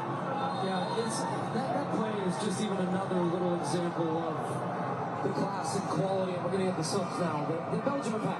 We're bringing on a guy that's worth over $100 million. And Doku off the bench as a second half replacement in a game like this. He's pulling balls out of the air, great control, great awareness, wins a free kick. He's been lively. I know. We fell in love the last couple of weeks with this team and this ride and this moment, and that doesn't change. The scenes we've seen around this country have just been unlike anything I have ever seen in my lifetime for a team and for a tournament like we have experienced. But yeah, I know there's going to be fans out there, friends like me, that this is a familiar feeling. Come up against the big boys from Europe in the round of 16, and it ends the way it did 4 years ago. Well, don't concede another. Lukaku on the loose ball scores. The exclamation point for Belgium.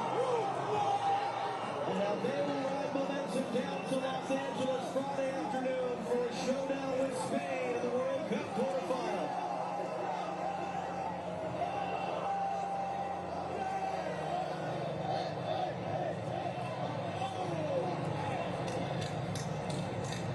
And Belgium have just played a top-level game. They capitalize on the mistakes that the U.S. have made, but yet they've shown quality when they needed to. There's a reason before the game we talked about this Belgian team. It wasn't going to be easy, but they also have guys waiting in the wings that can do this. You're bringing on a guy who's scored 92 and now 93 international goals.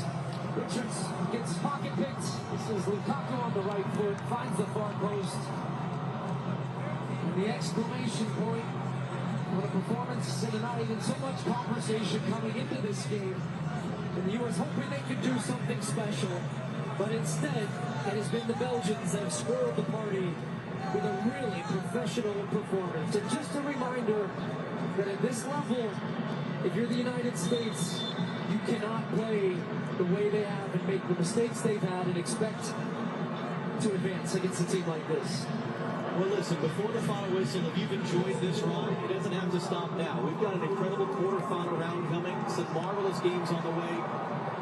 If you've enjoyed what you're seeing, go support your local team.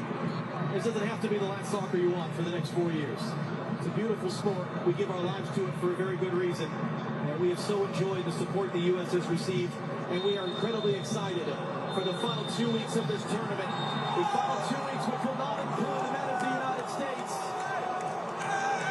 Belgium, a concern about an injury, but one of their legends scores in a third consecutive game. And they set up a quarterfinal with Spain Friday afternoon in Los Angeles.